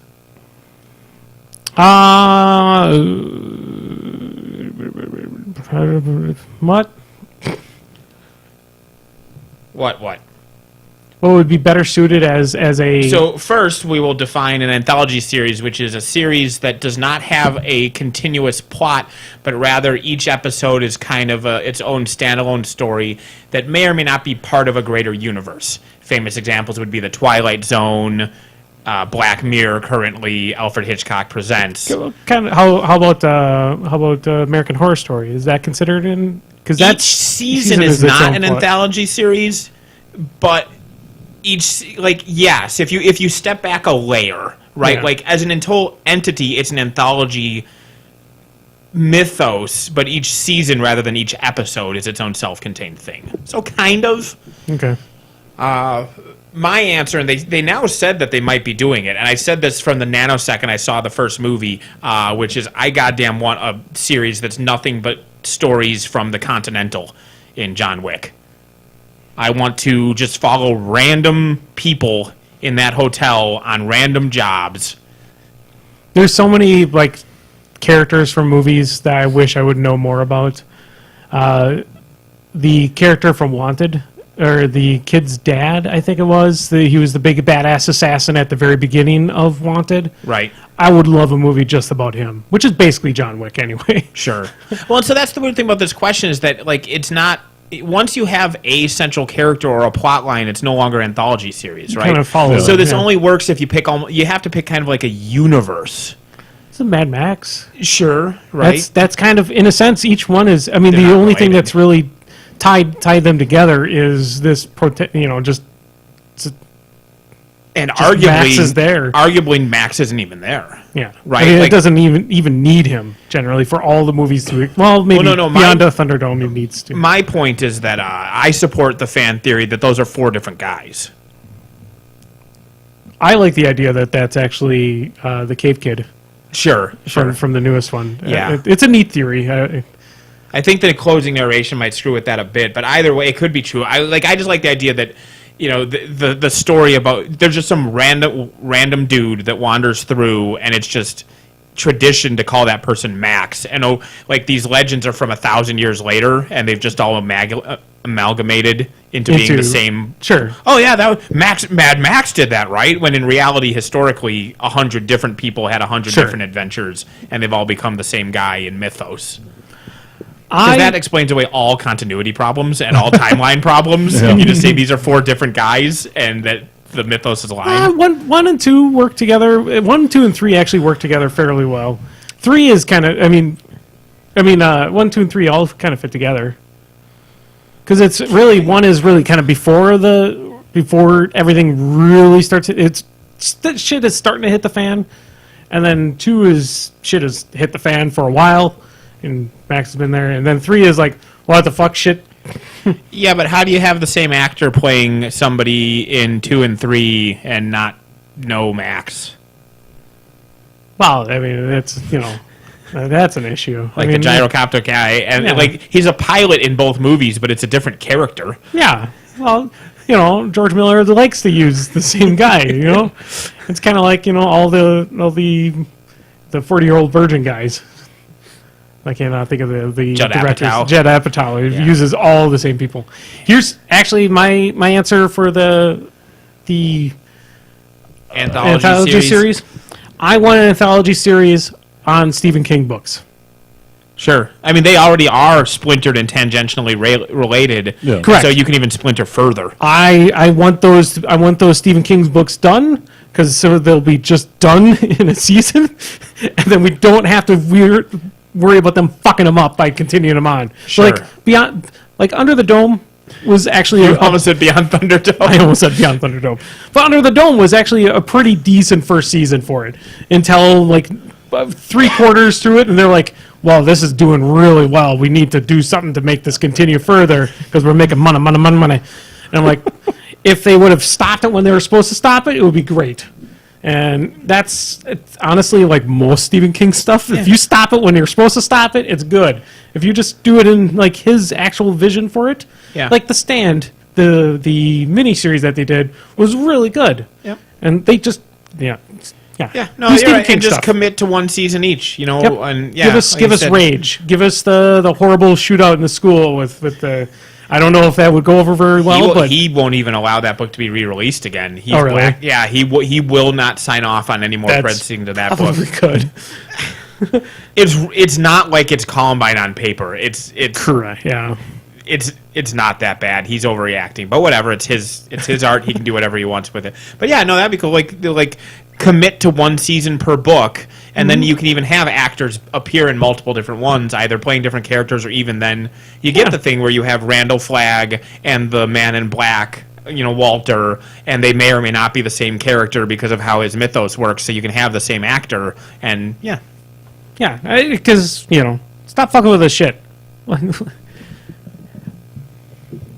had plenty of time to think. Yeah. I kind of want to say The Matrix, because the second and third movie shouldn't have ever happened in the first place, and I mean I don't think they really got anywhere with the with some of the overarching storylines. So you want more Animatrix, basically.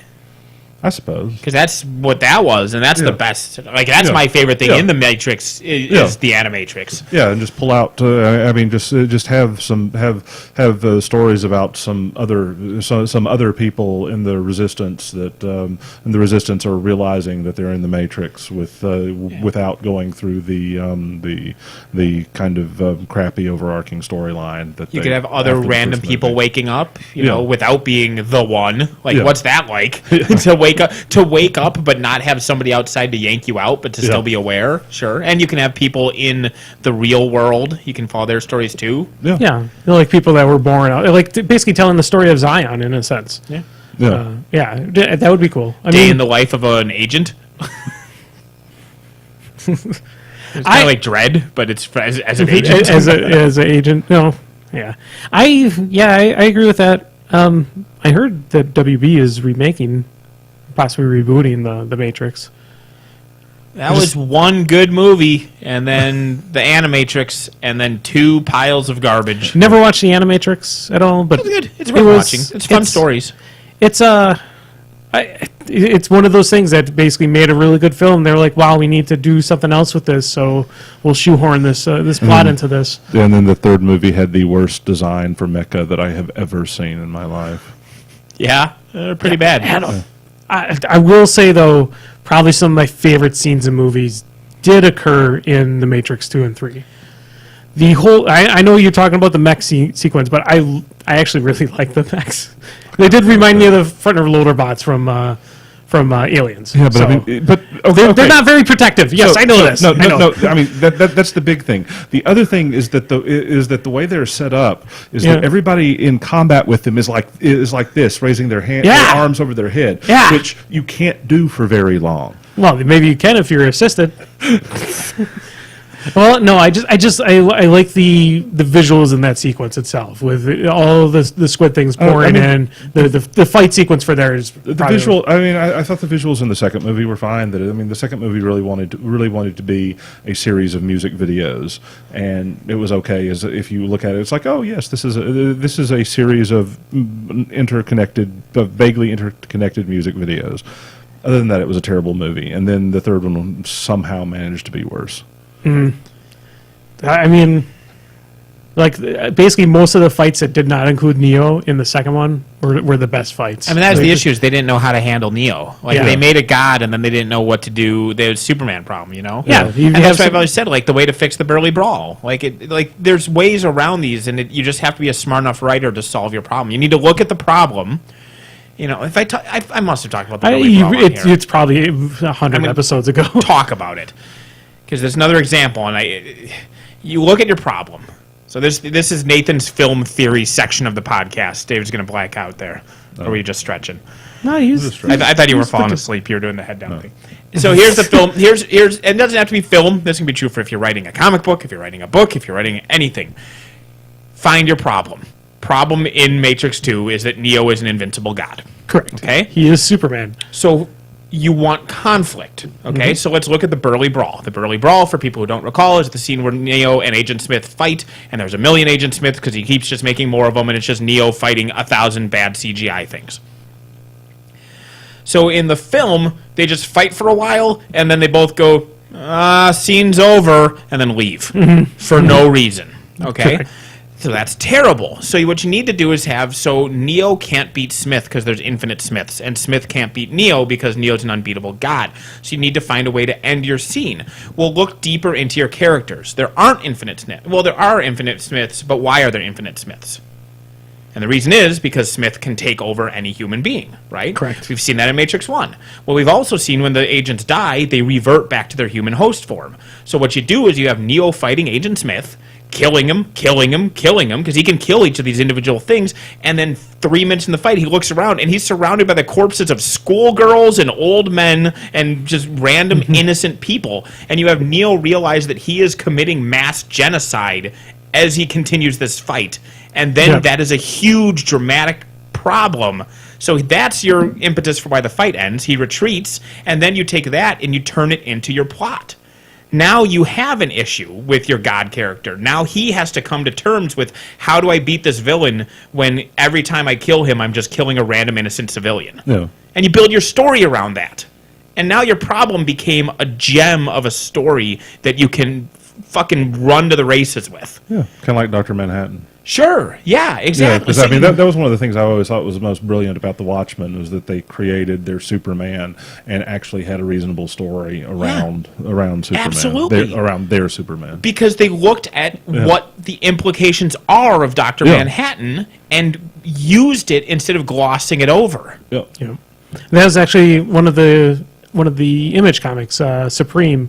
Yeah. It was also written by Alan Moore as well. And Alan Moore does a great job. He's insane, but he does a good job with that. Yeah, he's a little crazy. But yeah, they took the basically Image's version of Superman, which is Supreme, and they just kind of like, what if Superman was an asshole? And that's pretty much what Supreme is. It's very neat. Yeah, no, I like that the idea of Smith there. Yeah. I heard you talk about that. You just have to look at... oh well. Speaking of which, Bright was not a very good movie. No, you're not one of the people that liked it? That actually could have anthology series. So that's it wasn't terrible. And I would almost say Bright should have been an anthology series. I would love to see a lot more stuff, because it was basically Shadowrun. There's more can be made. They're going to make a sequel. But a sequel with the same characters they're going to do. But anthology series would more... I'd like more stuff in that world. It's basically just Shadowrun, right, for those of us who have ever played that. And did you see Bright? Did you bother to watch it? Not yet. I wanted to pain train it. It's not the worst thing. I mean, there's interesting stuff to it. It's just really sloppily done, but not for... Like an example is everyone's racist against orcs. Sure. Right? Because it's a metaphor for racism. Sure. So everybody hates the orcs. So Will Smith has the first orc sidekick because it's like affirmative action program to get an orc into the police force and whatever. And so they're looking for an excuse to get rid of him because they don't want him on the force because they're all super racist. So Internal Affairs gives Will Smith a tape recorder, and they said, we want you to tape record him doing something so that we can kick him off the force. You know, get him to confess to whatever. That's not important. The important thing is they give Will Smith a Chekhov's gun. They give him a tape recorder. And spoilers, like 10 minutes later, Will Smith is talking to some other cops, and the other cops are like, hey, we're going to go ahead and just talk to you about how we're crooked monsters, and we're going to go murder people because we're going to just talk to you about this stuff.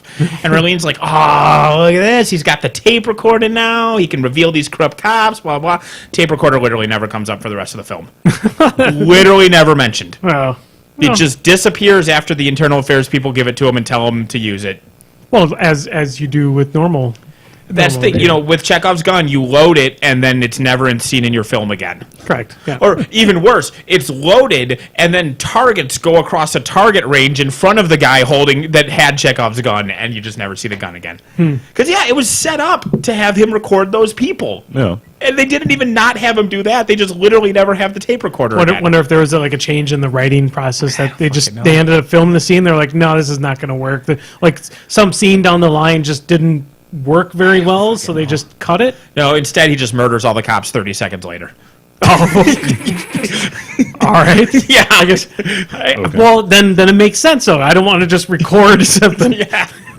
Because I assume that wasn't tied to him then too, or was it? Oh yeah, it was. Yeah. The whole like 90% of the film. Yeah, it's the two cops running from like 50 different forces, and one of them is the fact that people now think they're cop killers.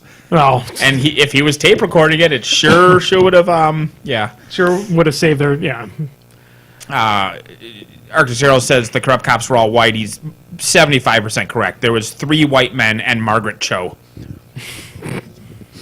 Which you can consider a white man, too.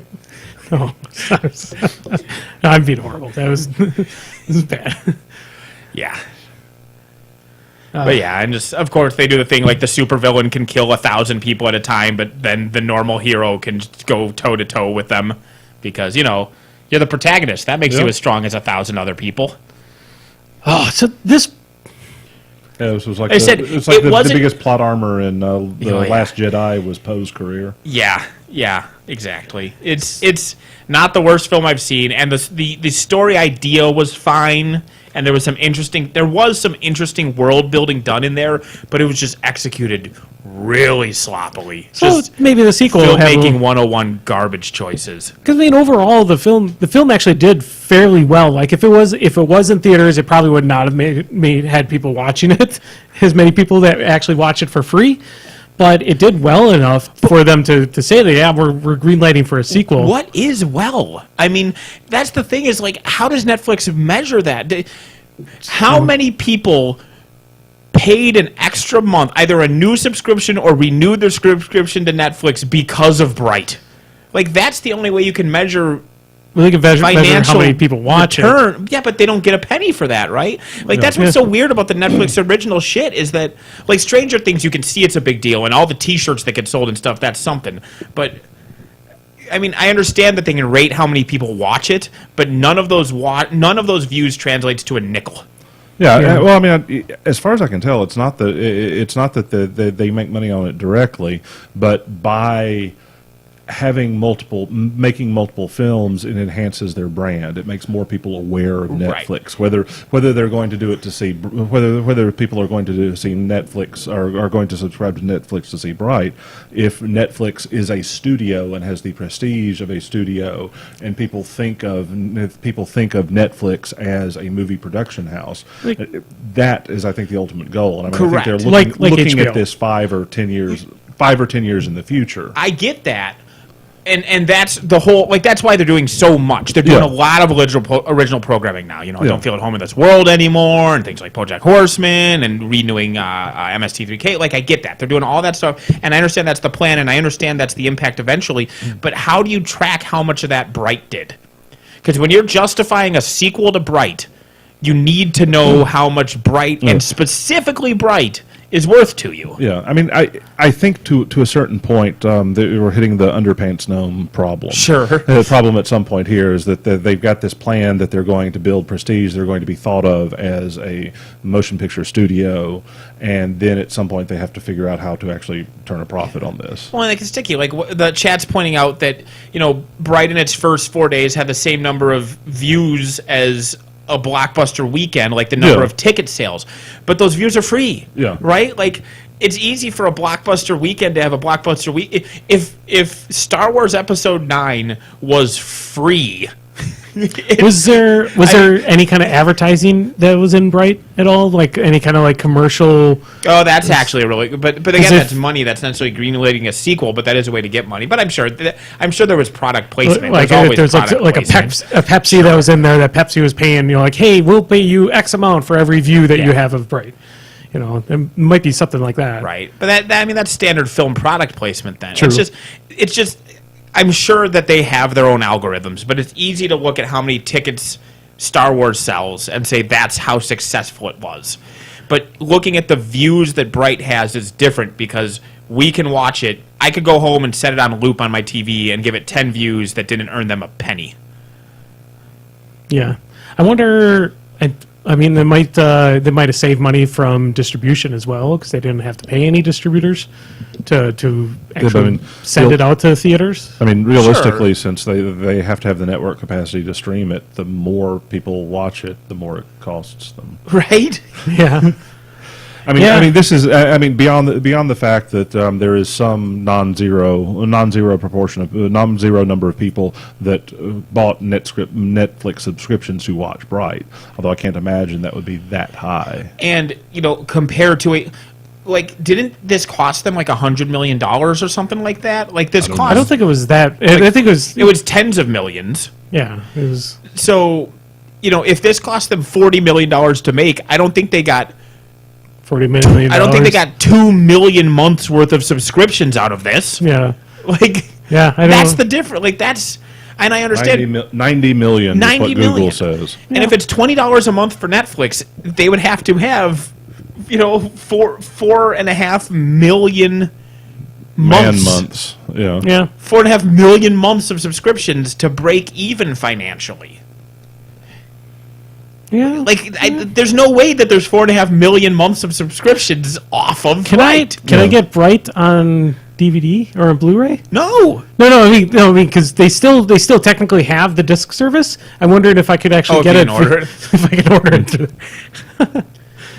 Yeah, and they're talking about, again, Chad's something about views versus cost to produce, but views don't give you money. Views don't give you money. That's the thing. Ticket sales are every view in a theater is $8 or $10 or whatever many dollars, but every view on Netflix is $0. Maybe they're building this in a sense in the future for when they do a Bright 2 to actually put in a bunch of advertising dollars into it. According to Nielsen ratings, about 11 million American viewers streamed Bright within the first 3 days of its release, which is a lot of people. But again, I mean, that's $0. Yeah, that's $0. That's $0. It's negative dollars since they had to pay for the bits to get out there. Every single one of those viewers had purchased a month of Netflix specifically to watch Bright. They still. I mean, no. Then that is how they. Only if every single viewer. Yeah. If half of those viewers specifically brought Netflix just for Bright, then they break even. Yeah. And then they didn't. Yeah. And Arctic Circle and Chad saying think of Overwatch, but again, that's different, right? Like, I can spend $100 on loot boxes in Overwatch. Yeah. I can't. I mean, people buy loot boxes in Overwatch. I mean, nobody's pissed off at it like Activision because that's 100% cosmetic only. I literally can't give Netflix $100 a month.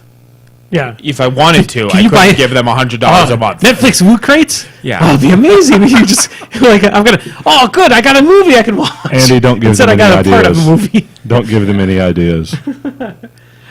We're talking about movie issues and television show issues. Yeah. I just realized that there's it bothered me when I saw it. So I've been watching a lot of Supergirl this year because I DVR'd the season. I don't mind Supergirl. Supergirl's fine. I'm just actually joking. All the CW shows are awesome. Fucking Heroes of Tomorrow or Legends of Tomorrow. That has 100% of Rotten Tomatoes on its third season.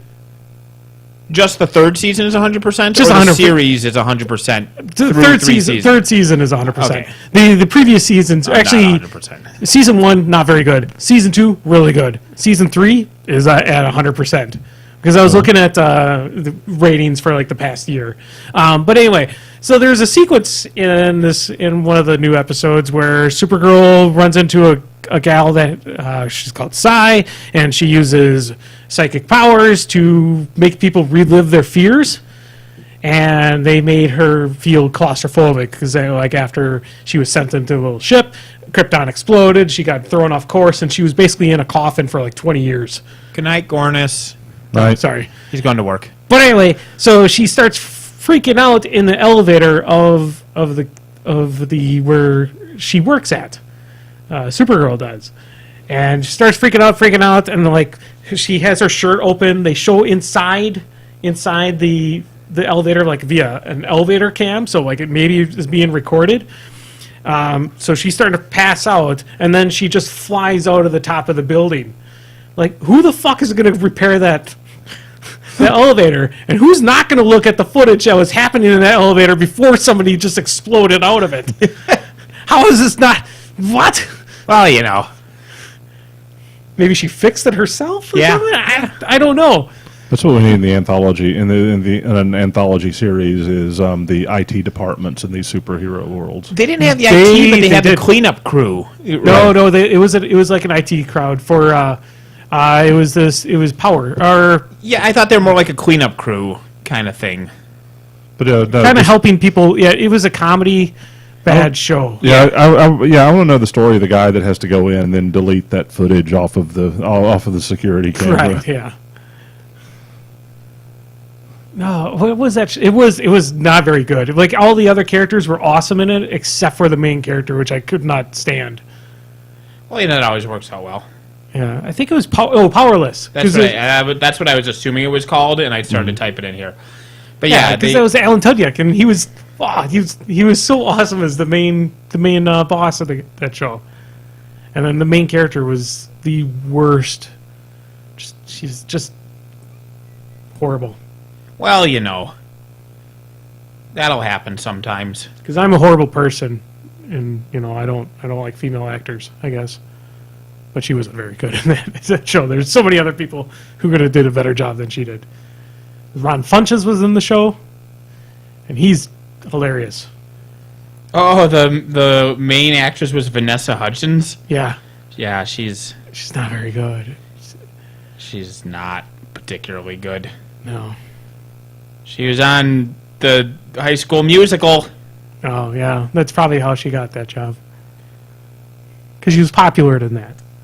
All right, I guess we're done with Zappaties. Because We talked that one out pretty well. Yep. we're running low on time. Face is running low on time. That's fine. So, Snap! I want to get tacos. Oh God, she was in Beastly. I forgot that movie existed. Oh, It was like a modern Beauty and the Beast, but Yeah, the but- Beast was a hunky dude with tattoos and piercings. yeah. Oh, how ugly. Okay. He had like tribal tattoos and like a nose piercing. Ooh. To be honestly, if that came out in 1993, then it would make sense. It came but out in wouldn't. 2015. Yeah. I was like, wait, what? Like, is this his priest? Is his Honestly, prince form? Yeah, then all he has to do is put on a fedora, and then he can get coffee at Starbucks. Ooh. Spooky. Oh Oh. yeah. I remember seeing that. It's Such like, a wait monster second, with what? his tribal tattoo and kind of nose piercing thing. It looks like that he puts it all on in the morning, like having the half of the face there like that. It doesn't. So bad. All right, we should go to recommendations because I need tacos. I need to go get some tacos. I recommend Vsauce. That's a YouTube channel. Oh, I thought you were talking about like V for Vendetta. No, Vsauce. Or V. And there's like a Vsauce 2, Vsauce 3, Vsauce 4. There are other YouTube channel like split-offs, but the main one, the original Vsauce, starring a gentleman named Michael. It's all super interesting, generalized science, a lot of math-focused stuff. But interesting little videos. They'll have like a topic, but it'll branch off in like multiple different directions with the topic. Like one of the ones is what direction is down? Like just down, right? And it's an obvious answer at first. It's the direction things gravity fall. is pointing. Sure, but so first of all, is there no down in space? In space, if you have two golf balls, they'll float towards each other. Is the down in between both of them at equal distance? Yeah. Even on Earth, you and I don't have the same down. No. Because we have different directions to the center of the planet, and as magma shifts around, like you can actually, your down cannot even go towards the center of the Earth. Your down might shoot off slightly based on stuff like that. Yeah, definitely, because I've seen the core, and there's a lot of magma is not everywhere. Well, and there's all Sometimes the dinosaurs giant, and stuff down there in the center of the Earth. and giant lakes. Like, what direction is down for the lake? The fish in the lake at the center of the Earth, what direction's down for them? Exactly. If you're in the center of the Earth, where is down? There is no down. But then he goes beyond that one and talks about like even on the surface, like things arc around or like in time things fall because it's just all kinds of interesting that he splinters off. And then he does just simpler math stuff as well, interesting little bits of trivia. But it's almost Bob Rossian in how it's kind of hypnotic and you just watch like 12 hours of it without realizing what's happening. But instead of painting, it's math and physics. Down is also a thrash metal band as well. Yeah. I don't really like it very much. Do you know how you get down off of an elephant's back? No. You don't? You get down off of a duck's stomach. Down is a term for a style of feather, David. Yes. It's a joke. Yes. If we're talking about V sauce, I will go ahead and recommend Valentina hot sauce because it is a really good hot sauce that I did not know existed until I went to an actual Mexican restaurant, which was, I mean, that's my grading of Mexican restaurants is there's Taco Bell at the bottom, and then you go to better Mexican restaurants where you have Spanish-speaking staff, and then the best Mexican restaurants where you also have Spanish-speaking customers. patrons. Yeah. And I found Valentina hot sauce at one of these top-tier Mexican restaurants, and decided that, my God, this stuff is amazing. It's reasonably hot, and it actually tastes good. And so I found it at Woodman's for like $1.69 for a 32-ounce jar of it. And so now my wife kind of harasses me because I put it on just about everything. Caramba, what a savings. Yes. But I mean, it is my favorite hot sauce, and it is also stunningly cheap. So I will also recommend V sauce. Well, all right. See? How do you make an octopus smile, laugh? I know how. You know how? Yeah. Do you know how? No. You give it 10 tickles. It's funny because octopi have 8 legs. Yes. Yes, that's why it's funny. Yeah. Yeah. I don't have a recommendation. I just have a recommendation. I have a bad dad joke is what I had. I have 100 goddamn elephant jokes. So many elephant jokes. What did Tarzan say when he saw the elephants coming over the hill? Don't know. Here come the elephants. Oh. What did Cheetah say when he saw the elephants coming over the hill? She doesn't talk. Nothing, because chimpanzees can't talk. Yeah. All right. Recommendations. I was going to tell you a third joke, but it wouldn't work because I had to previously tell you a different joke. What's the similarity between an elephant and a plum? They're both purple, except for the elephant. And then you tell that joke earlier. Pretend I told that to you like yesterday. Okay? Sure. And then I tell you the Tarzan and the cheetah joke, and then I say, what did Jane say when she saw the elephant coming over the hills? And the answer is, here come the plums. Sadly, Jane is colorblind. I like that. I have to show David that the brick joke that Bernie Burns tells. Oh, sure. Yeah. I really need to show David that. My recommendation is to play some Divinity Original Sin 2. The game is pretty freaking awesome. I've recommended that in the past. It is an awesome game. Yeah. You have that bone for perfectly legitimate reasons. And yes, Websum 7. Yes, Valentina hot sauce is on Amazon, but it is several times more expensive than it is in an actual grocery store. Yeah, it's kind of common for getting groceries on Amazon. Also, if you do a series of commercials for your store and you have a catchphrase in your series of commercials for your store, you don't get to be mad when people repeat the catchphrase from your series of commercials about your store. So, caramba, what a stupid thing for him to get angry about. I have never seen one of these ads. So Woodman's. Yeah. The owner of Woodman's, he'll be in his and be like, we got Downy paper towels for a nickel and 12-pack. Caramba, what a savings. That's every episode after he screams at you about the stuff that's on sale. He'll say, caramba, what a savings. Does he have ants for eyes? Better projects. Or ants in his better eyes? products, better prices, served by better people because we're employee-owned. Yeah. Okay. The point is, caramba, he can fuck himself. Okay. I'll take your word for that. All right. Never seen one of these, so. It's just a normal. It's just a normal TV commercial. Okay. David doesn't watch TV. We know that. Yeah. Save big money at Menards. Well, that shows up on the radio, so I hear that sometimes. Because it's like local radio here, it's like jewelry stores, strip clubs, and Menards. The only thing I hate more plans. than the GOP is Jimmy John's radio commercials. By the way. Okay, yeah. I fucking hate Jimmy John's radio commercials. So fast you free? That fast-talking garbage, it grinds at my brain. And all of the ads are just like 30 seconds too long. And they're all, I get it, the guy's house is on fire and he called Jimmy John's instead of the fire department. You don't need a 17-minute long fucking commercial with your stupid 1920s fast talk to get the point across. Shut up and start playing music again.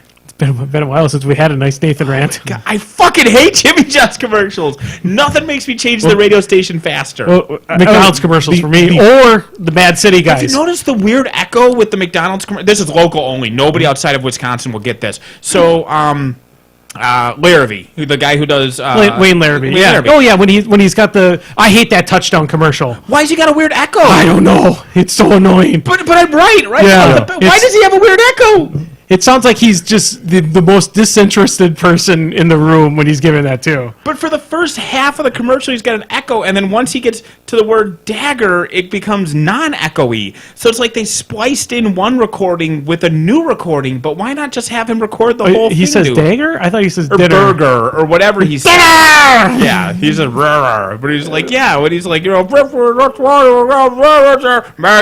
wow, what a great sandwich. And it like switches from some weird echoey shit to a fresh recording. I also hate the commercials with the refs that are giving whatever thing about like, and I don't even remember the commercial. I just turn it off. It's I just can't double frustrating because I can't Google why is Wayne Larrabee kind of weirdly echoey in that one McDonald's commercial. I can't get an answer. It's impossible. Yeah. Like unless I track him down and find out where he recorded the commercial and track that person down and figure. They probably some studio engineer just said McDonald's said like, well, we need you guys to build this commercial, and studio engineer just went, derp.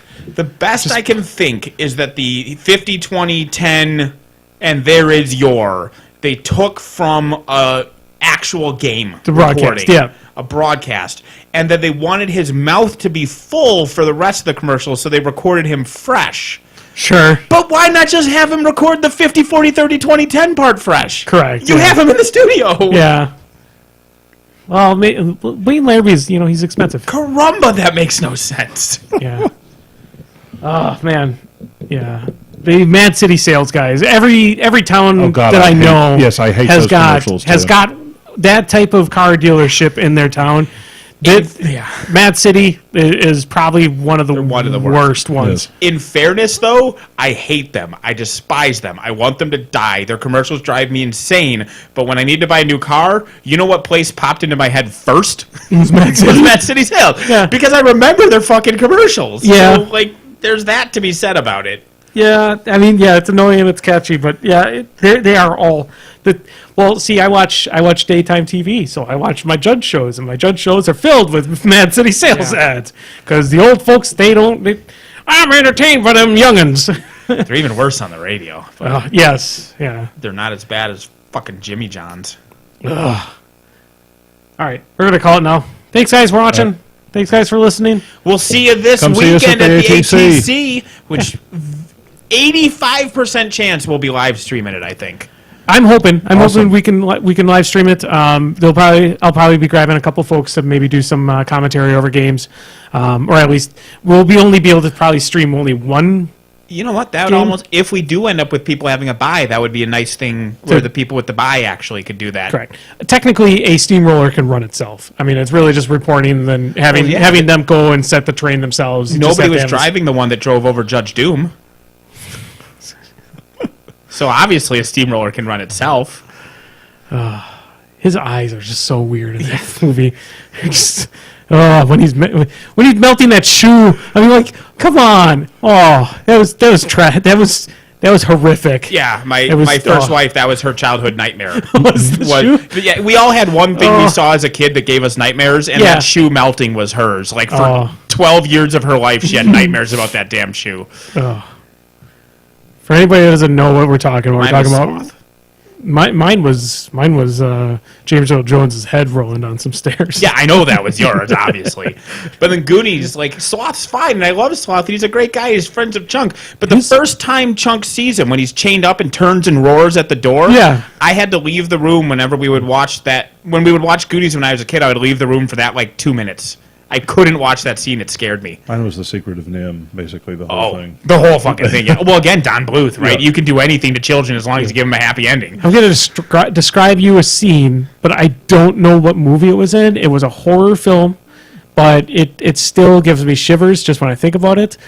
It was some type of demon or something that used some force power or sense that took a person and folded him backwards.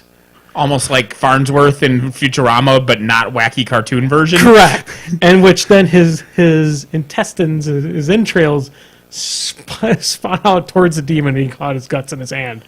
I have no idea what film that was, but that movie still... Man, I don't know what film that is, but Ermac does that as a fatality in Mortal Kombat X. Right. Yes. So that's very familiar, but yeah, no. I only remember that sequence because it was like in a dark cave, like it was just a lot of blood. It was something I definitely should not have seen as I was a kid. Of course, now if you ever found the movie and watched it again, it's probably hilarious. It's probably hilariously bad graphics. Like it's an obvious mannequin being folded in half with paper mache intestines. Correct. Yeah, I've never seen that movie or that scene since that point, so it's very graphic in my head. Oh, of course.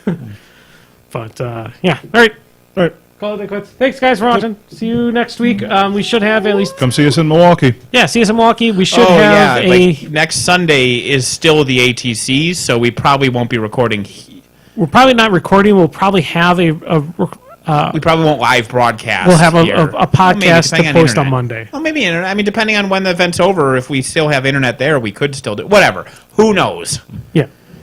We'll see how it goes. We'll keep you updated on Twitters. And even if we don't live stream from the ATC, there will be updates like there were last year, so follow us. Correct. And I might record games. There. Well, in person. The other option is if we're not able to live stream, I will bring my equipment to record it, and I will actually record post commentary during the game. So that's not post commentary. Well, yeah. I'll attach it in post. Okay. All right. Bye. Bye.